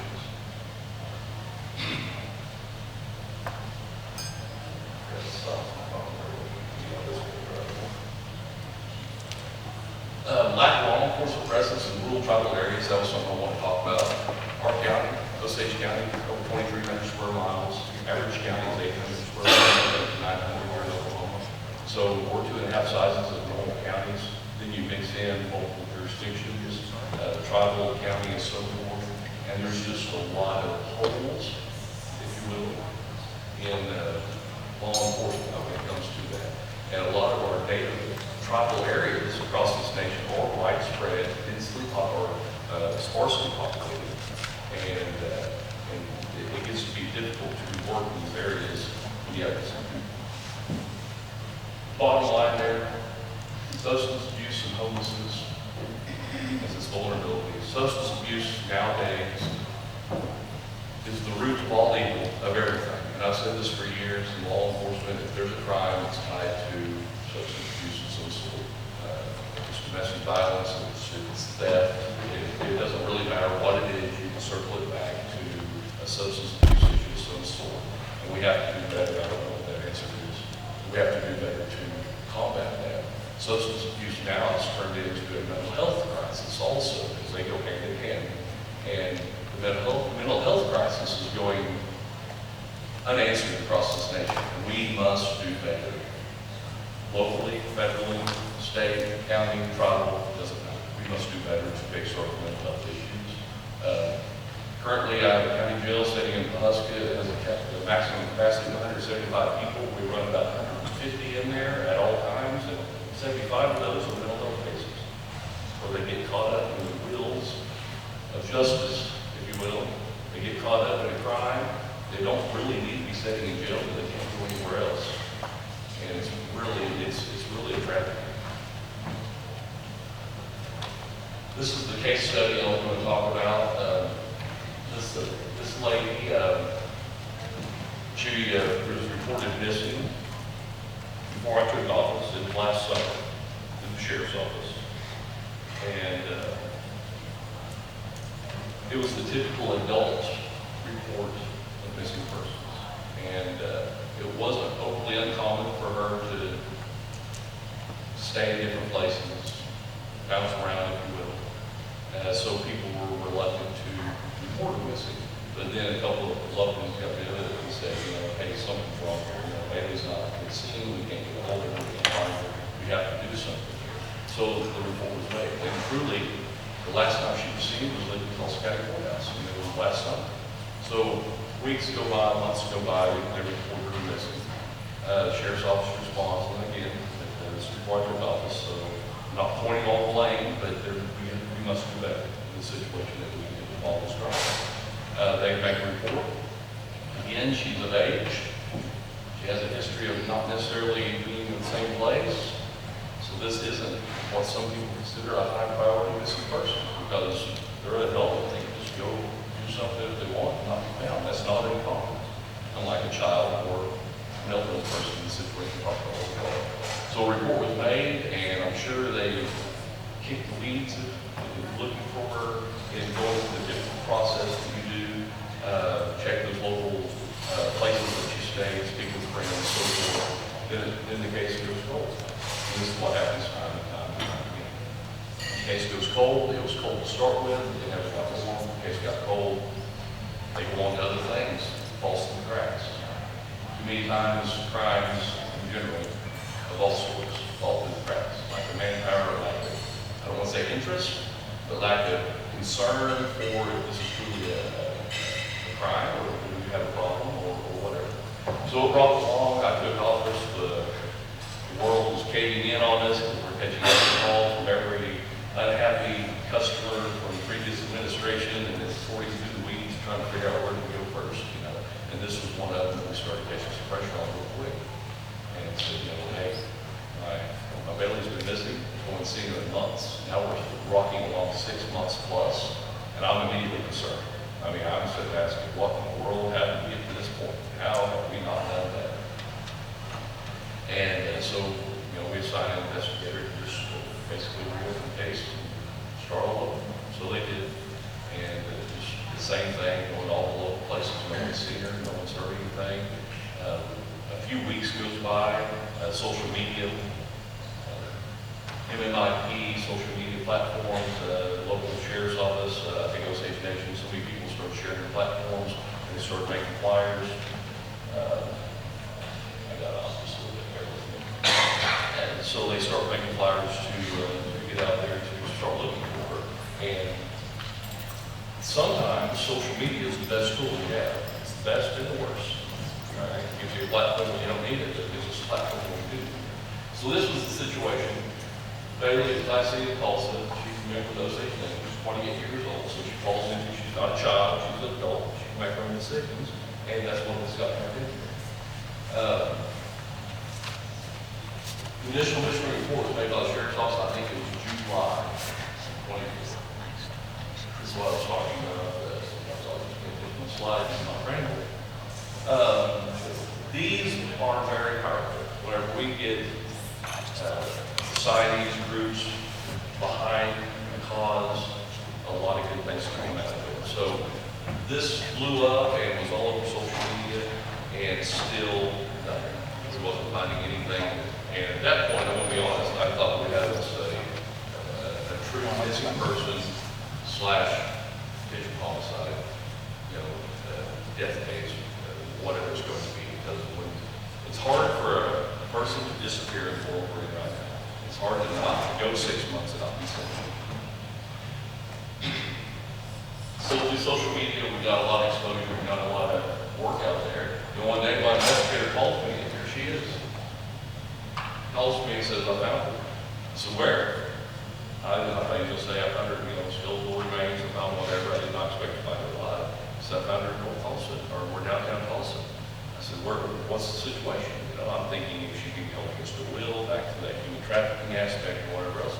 And in this situation, he says that she's kind of struggling with some things personally, and she wants to be left alone, living with some friends, and she elects to live in this environment. We can't understand that. I can't wrap my mind around it. But this is the situation that we were dealt with. We found her, she was alive, we made a couple phone calls, and told the family, here she is. Told her to get in contact, we're looking for her, and that was it. This situation had a great ending that we just knew was going to be a disaster. I thought right out of the gate we're going to catch a neglected missing person case of a Native American member. I mean, the MMIP cause right here. I thought we're going to hear it right off the bat. Fortunately, in this situation, she was found. She was alive. She's alive. She's alive now and doing fine. These are the struggles with that. Are they choosing to be gone? Are they being held against their will? Or are they being abused? We got to look at all those. I wish all would end like this. We all know that that's not happening. This is just a real problem. Again, I started this off saying I'm preaching to the choir. You all know this. What we need to do is get more people in rooms like this that have no idea what's going on. And that's what moving forward we got to do. When we have these events, bring people in, educate them. Back to the movie, the Taylor Sheridan movie, could be on Hollywood kick here, but movies like that absolutely gives people attention and opens their eyes. I have a 17-year-old daughter, obviously Native American, and she falls in this criteria of what I fear every day. And when they go into that world, becoming an adult, making their own, it's scary. It's scary for a dad. It's scary, especially when you see the other sides. So I don't know what our time is. I'm probably going too fast, but I do know I am the speaker that's holding you up between lunch. So before lunch and after lunch speakers, the ones you don't really want to be, because everyone's ready to do something else. But I'd like to take a few questions. If y'all have any questions, I'd love to answer some. Yes, ma'am. I just have a statement. Everybody can hear me. I talk kind of low. Should we bring it on?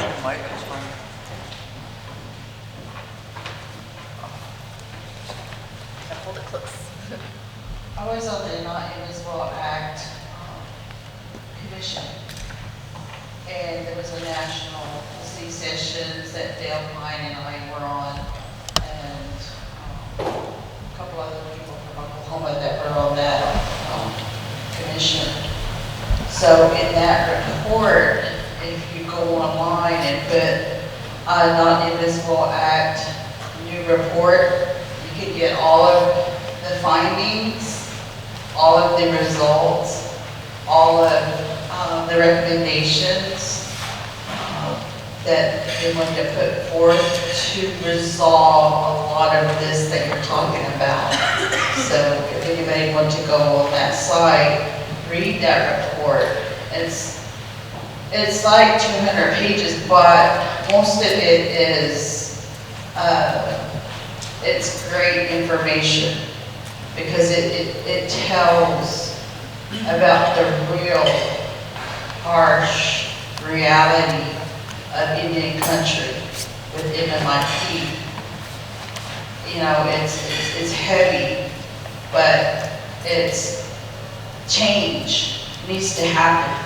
We know all of the issues we have, but we need change. And with change has to come funding for law enforcement, to have more law enforcement, to have more, to be more consistent, giving them benefits, giving them training, giving the tribes funding to have their own private investigators, to have their own search and rescues too.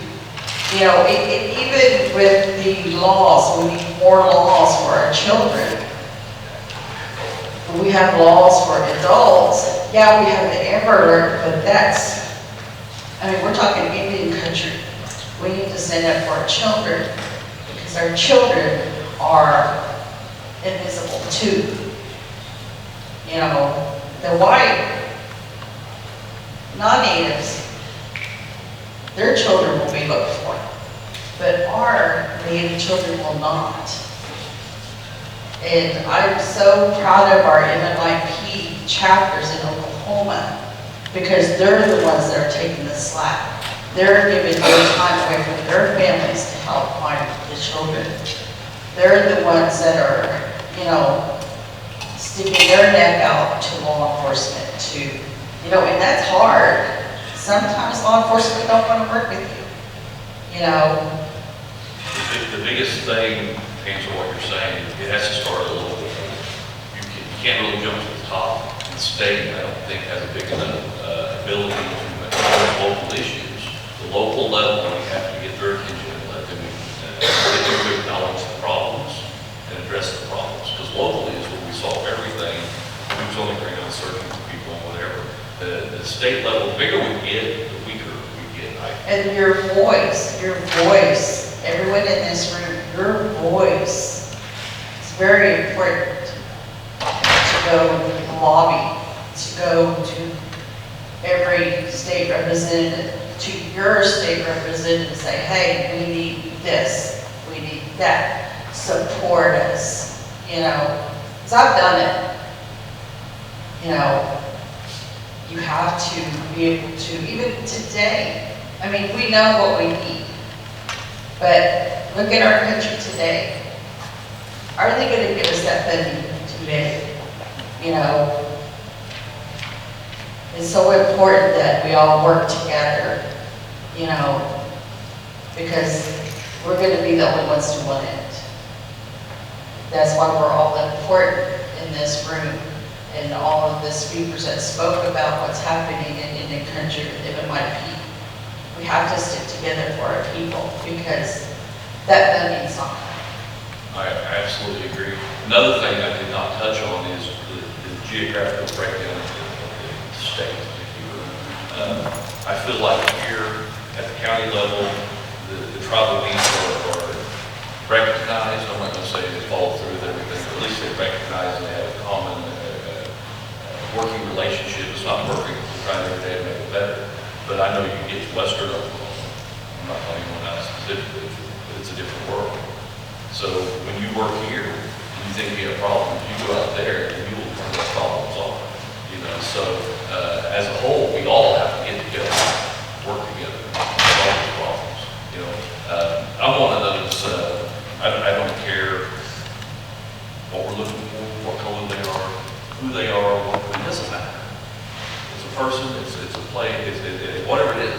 people, property, and whatever. We have to treat everything equally, and there's a job to be done. And I've always been, if there's a job to be done, we'll get the job done. Not everyone sees that. I'd love to break through where eventually everyone's on that same page at some point. It's going to take voices at every level. Any other questions? Sure. Are you? Oh, great. Thanks for being here.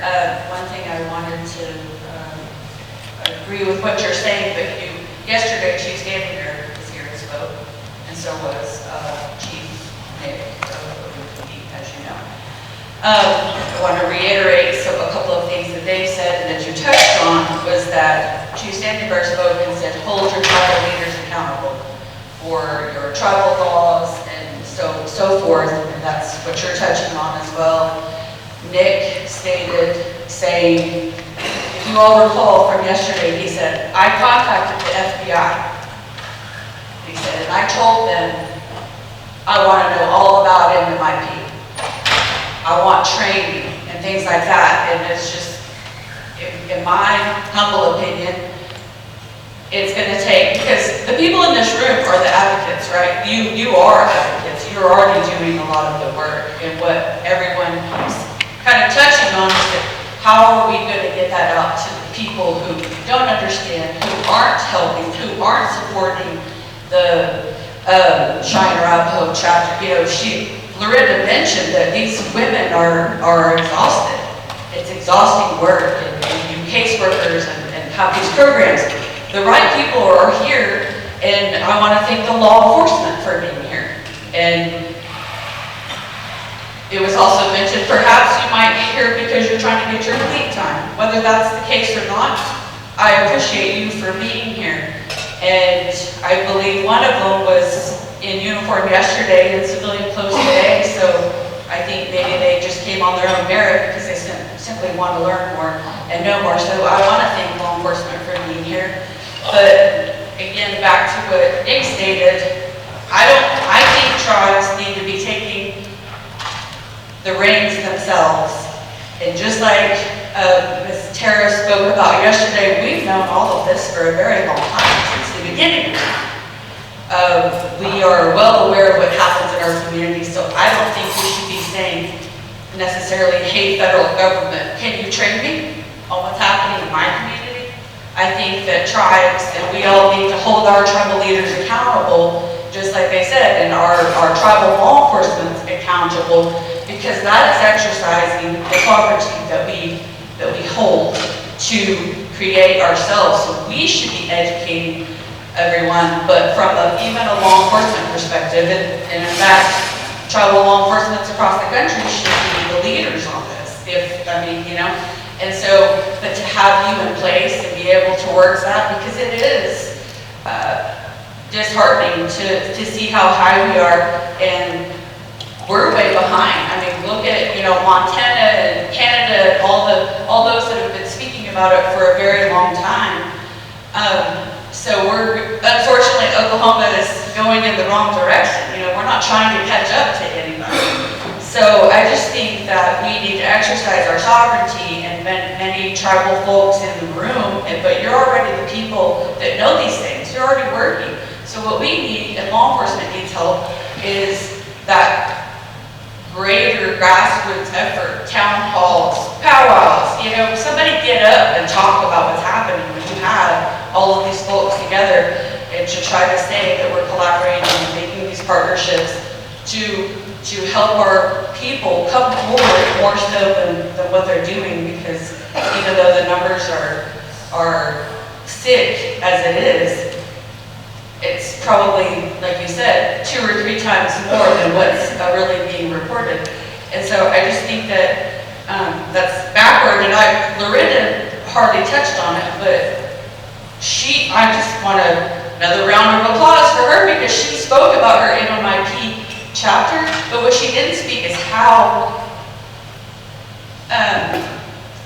important she was. She was the leader on Ida's law. That's why OSBI was speaking to what they did, and she didn't go on to say what a key, she is the key to that happening to Ida Reader, who was her family member. So I just want to say, see what one Indian can do. And so you can make that difference, and we do have a lot of advocates. And so I thank you for your commitment moving forward, but we all see that we have a lot of work to do, and you need that help. But I do think that tribal law enforcement agencies and tribes themselves need to take the reins, and you know, I don't think that's the right way to look at it, is let's have the federal government tell us what we already know or what we should do or to train us. You know, I don't want to speak ill of anybody, but federal government's only going to be able to help you so much. The state government's only going to be able to help you so much. The county government's only going to be able to help you so much. You're exactly right. The people that's most important are the ones that's going to be the ones that fix the problems. So at a local level, the education and bringing to light the issue, that's the thing I think so many people here are missing. If we were to walk out of this casino and go to talk to every person playing the machine right now and ask them what MMIP is, you're going to think you're talking about something that happens if you're driving drunk. You know, I mean, I guarantee you there's people out there have no idea what this is.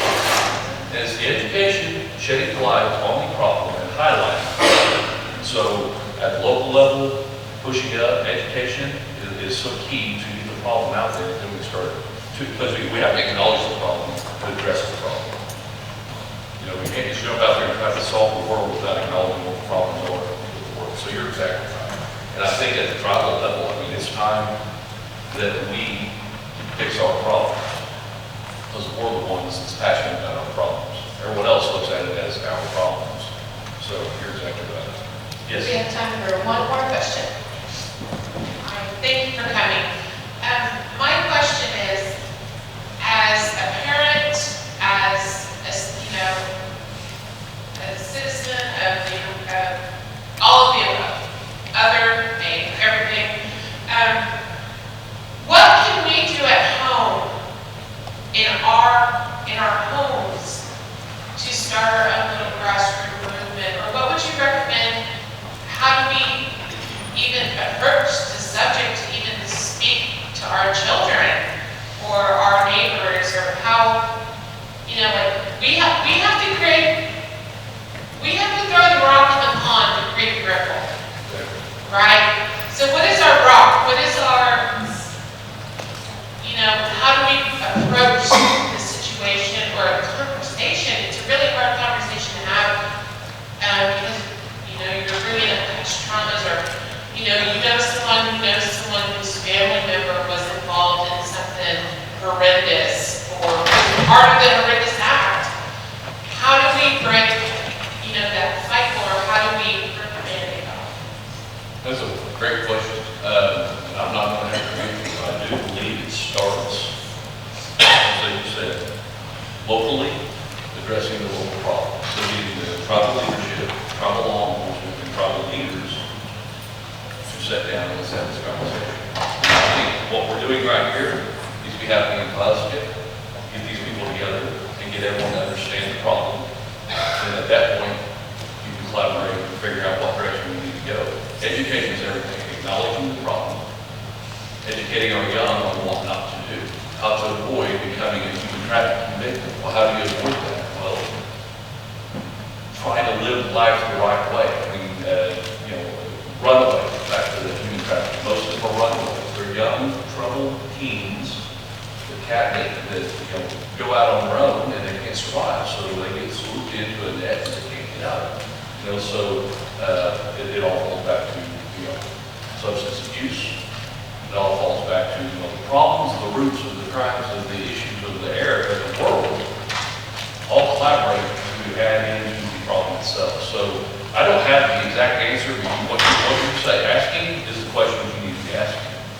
You know, and I think it starts with, you know, Chief standing there and Chief Williams, and let's sit down with them and say, what do we need to do? Because this is the thing, we're not the only people suffering from this problem. Everyone's suffering from this problem. So what are they doing to fix the problem? Someone's doing something right, surely we can start adopting that and working on it. But ultimately, it starts with the conversation.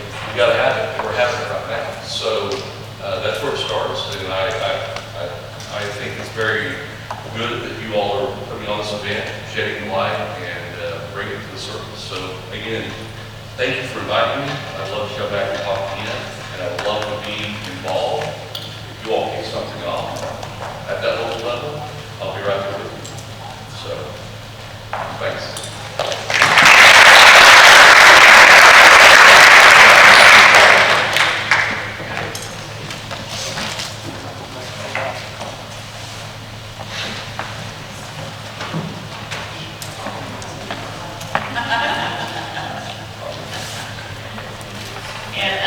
Before you run off, Sheriff Perrier, we would like to invite you, and we see new faces here today, to come over and make your pledge to fight MMIP nurses together. And Geoffrey, our operations manager, to help you. If you guys want to make your way over, she'll assist you with that. I just have one quick statement to make. I apologize for interrupting, but we all know what's going on. Every one of us in here. And, you know, we can say we're going to leave it up to our local tribal law enforcement, but some of our tribes don't have that large amount of people. They don't have, we're like Pawnee, we have a very small jurisdiction. Our law enforcement can't really do anything.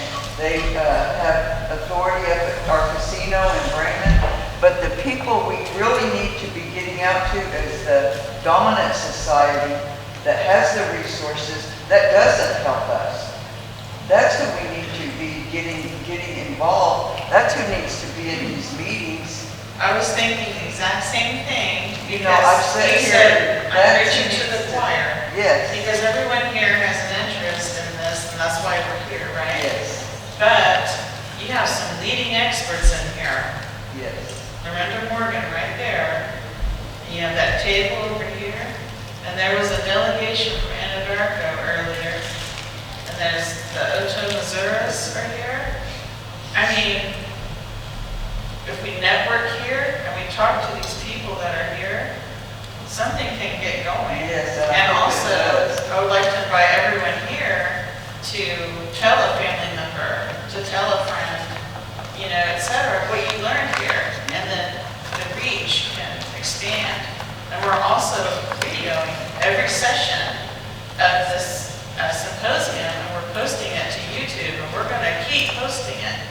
One of the things I was thinking about when I was listening to Sheriff Perrier about getting the word out was regular graphics by us news organizations. Just putting statistics out there all the time, just sharing and sharing and sharing. And then maybe after a while, people will start to pay attention. But that's what we can do. And what they can do is a lot. And collaboration, if those, like LaRenda and her group and some of the others would get together, go out to the dominant society and let them know what our problem is. They have the resources. They're the ones that need to be. They have, don't you guys have an Indian Capital event on May 5th or something like that, where you guys are going? I'll bring it to her. Every year on May the 5th, we have the National Day Awareness of the MMIP. Every year at the state capitol. This year, we're going to Washington, D.C. ARC is going to Washington, D.C. A lot of the state chapters aren't able to go, but because there's been so much happening in Indian country, and it's just too loud. And our voices have got to be heard. So we have scheduled to be at the Capitol in Washington, D.C. this year, and invited some speakers to come. And our fellow Native people in Washington, D.C. are going to assist us there as well. We've been doing fundraising to get there, but we think that that's where we need to be this year. So I can send the flyer to you, maybe we send it out to everybody. But that's what we're doing, and I think LaRenda's doing the main good over there, for sure.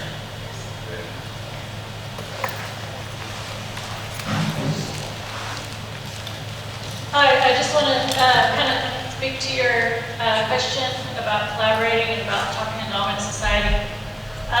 That's something that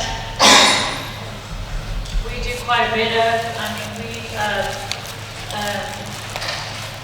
in the beginning, I spoke to my state representative, and I would encourage you to also contact your state representative and your senator and express your concerns. Right now, there is a House bill going through.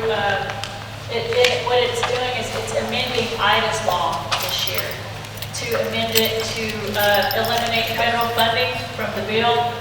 But that's being done by Representative Ron Stewart. And so Representative Stewart reached out to me and asked me if I wanted to work with him on doing some type of event for, to go along with his citation that he is going to recognize MMIP Day Oklahoma this year because he wanted to do something for the community. And so I'm working with his office and setting up that event. Last year, it was Representative Amanda Swope. We met with the OSBI about the funding issues for the office that the OSBI agents work in about the funding. I've been working to try and make sure that that office has funding. And so Ron Stewart is working to make the changes needed. But that's why we have to speak up. And in your area around Call Nation, go to your mayor. Go to your city council people and talk to them and educate them, meet with them. We've done that in our tribal area. The city of El Reno, just yesterday I was with all my Cheyennes at the museum, and Angela mentioned some things that I didn't talk about, and it's because I'm just always hearing, Cheyennes are humble, we don't talk about ourselves, we don't talk about ourselves. I try not to do that, because the chiefs are always telling me, but I did get a key to the city of El Reno for Ida's law, because Ida Beard, who is my cousin, was a citizen of El Reno. So the mayor, when I was doing all this, I went to the mayor and I talked to them about MMIP and about Ida's case and about what was happening and educated them in the city council. And that's how, we get these collaborations. And I know sometimes us as tribal people, we don't want to work with dominant society. We feel like, they're not going to understand us or they might be resistant to us. But I will tell you this, and I will encourage everybody here, sometimes the first meetings are really tough because you don't know the person that you're talking to. And you're going in there trying to tell them something of this nature. And like I said, just like when we consider volunteers, we have to understand that this representative or the senator, this topic might be uncomfortable for them. And just like it's uncomfortable for some of our people, it's going to be uncomfortable for some of them to hear about these things because it's talking about, one, murder, and then you're talking about missing people. And that, if you think about it, like I said earlier, some of us are stronger in that area. In the beginning, I wasn't. It hurt me to think about and talk about these things and to talk about my cousins. But, so sometimes you have to understand that when you go talk to the mayor of Newkirk, he might be uncomfortable. Don't take it personal. Anybody that goes out and advocates, don't take someone's reaction personal because you don't know what they're feeling. They may have their own internal emotions about this difficult topic. So go and build those relationships. People tell me, you're the expert, but really all I've done is advocate, and I've went to people and talked to them about it. I've talked to everybody that I possibly can that I thought could help in this situation. I talked to the Oklahoma AG the other day. I have talked to Governor Stitt about this several times.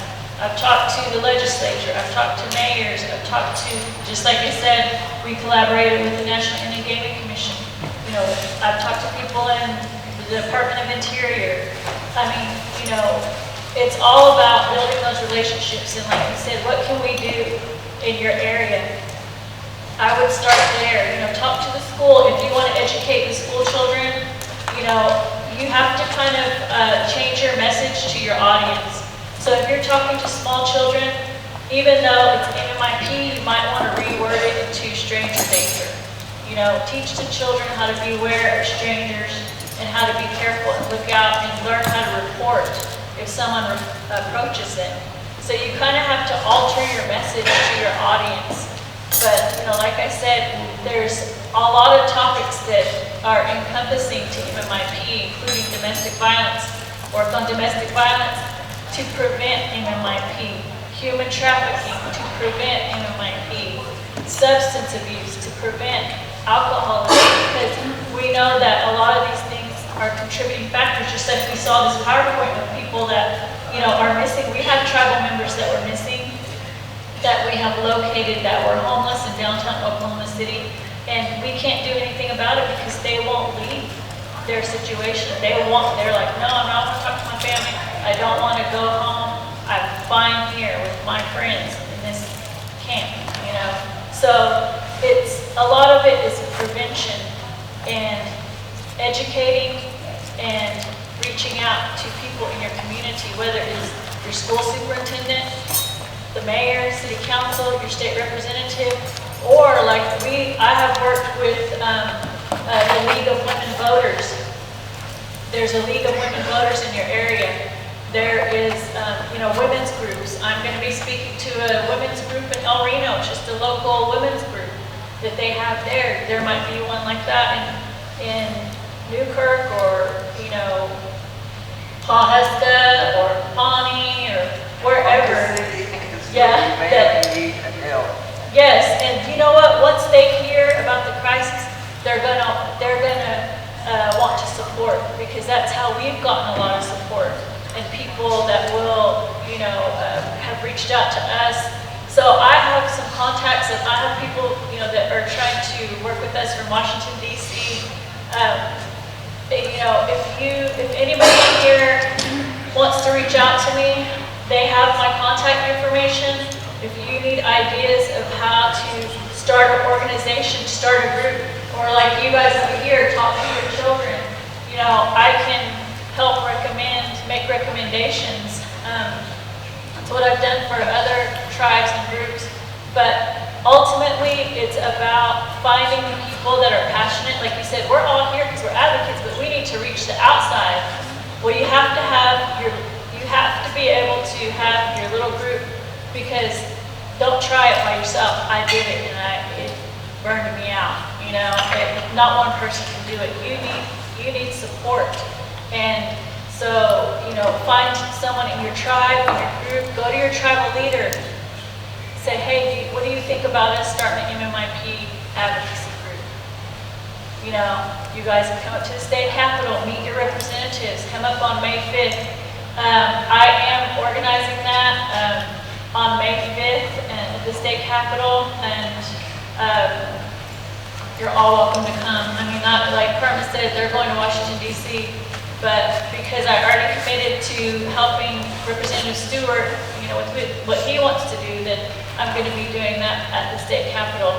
And, come down. It's, there's nothing that says that each tribe in here can't form their own MMIP group.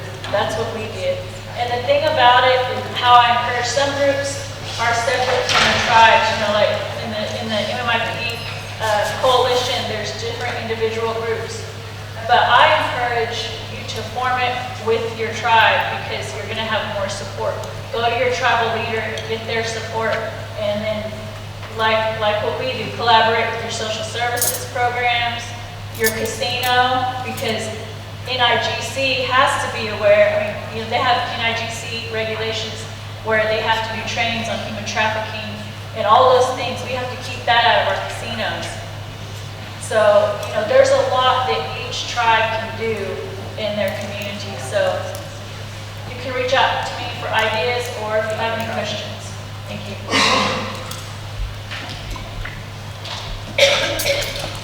Thank you, everyone. We have ran over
member of society. Our commitment to sovereignty underscores the recognition and the support of Native Nations self-governance rights and cultural integrity. Through decolonization efforts, we challenge dominant narratives, practices, and power structures, striving for equity, justice, and the restoration of Indigenous knowledge systems. However, to fully realize the potential of our research, teaching, and theories for a betterment of society, we must vigorously advocate for the necessary personnel, space, and resources to conduct in-depth and meaningful inquiry. I really want to acknowledge the hard stories that we've heard today. And I want you all, I would like to invite you all, if you will, to take a drink of water. Got water? Please get a drink of water, okay? In Lakota ways, we say, "We need Wishoni," which means water is life. And we are all connected by this water today, so allow me to.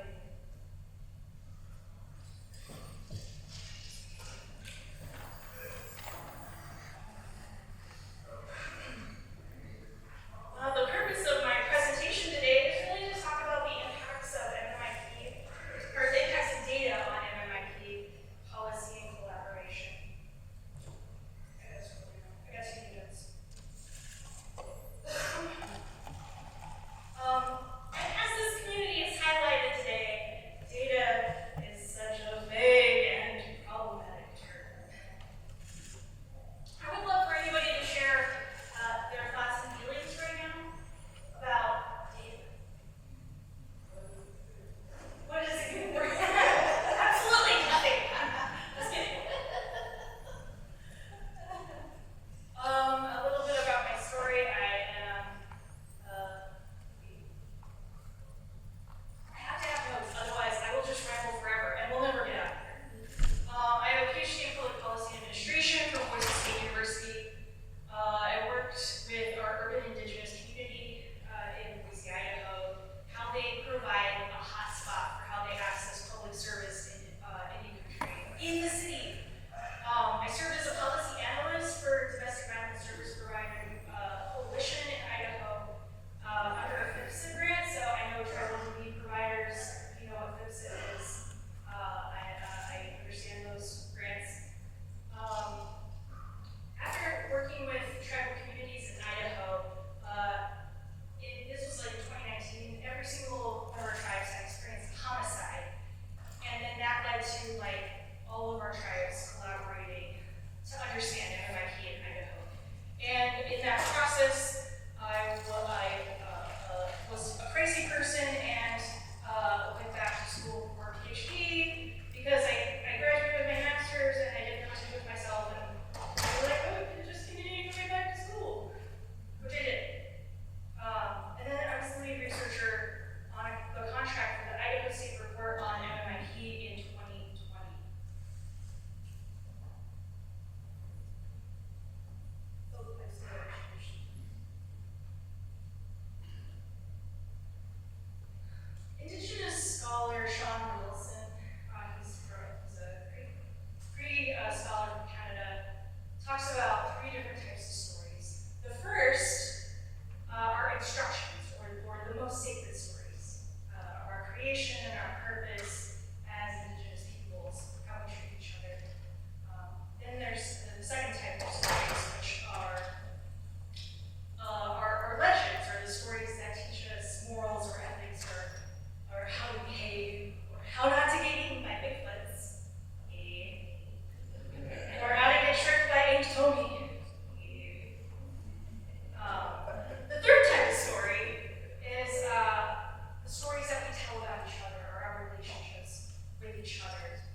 were violent offenders in the criminal justice system. And so, like our relative Angela Pratt shared, I know what it's like to live with your family, to love them, to try your best, and to still know that when things are not safe for your family, okay?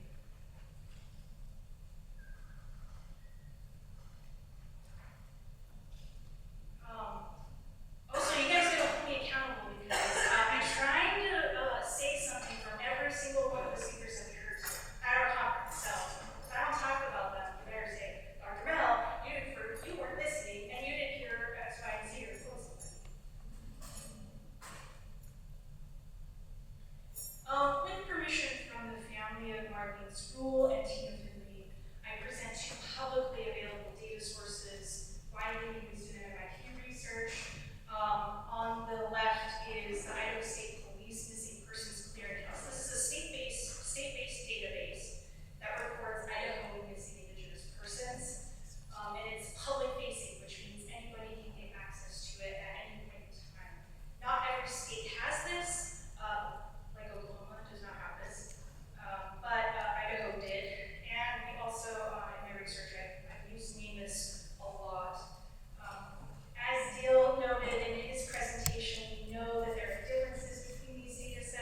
we are starting to see race and gender input correctly and consistently. That didn't happen in the first set of data. In fact, I reached out to tribal communities to fix data on race and gender sometimes. So by 2023, we are starting to see more consistency, and that to me was impactful and really important because that changes the numbers, right? Changes the idea of the scope of this.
our services or address the gaps in MMIP without understanding our failures in public service to serve our families.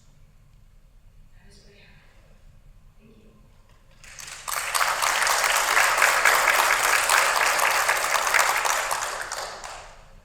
Stand for questions.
closing session, and as you can see, we have put up our canvas of all of the pledges that participants made to stand together in unity and fight this MMIP crisis that is a scourge on our Indigenous communities. As we close the symposium, I call upon each and every one of you to lean into what we have learned during our time together and commit to action. Thank you for being part of this important conversation. It is our goal that this is just the beginning for improved community action and collaborating and tackling this crisis. We are stronger together. So thank you again for taking the time and demonstrating your commitment to this shared goal with us over the last 2 days. Safe travels as you head back to your homes, and we look forward to working more together in the future. And we invite you to come up and take photos, visit, share with us different intentions. And we are always open and available and willing to work with all of these advocates and anyone that needs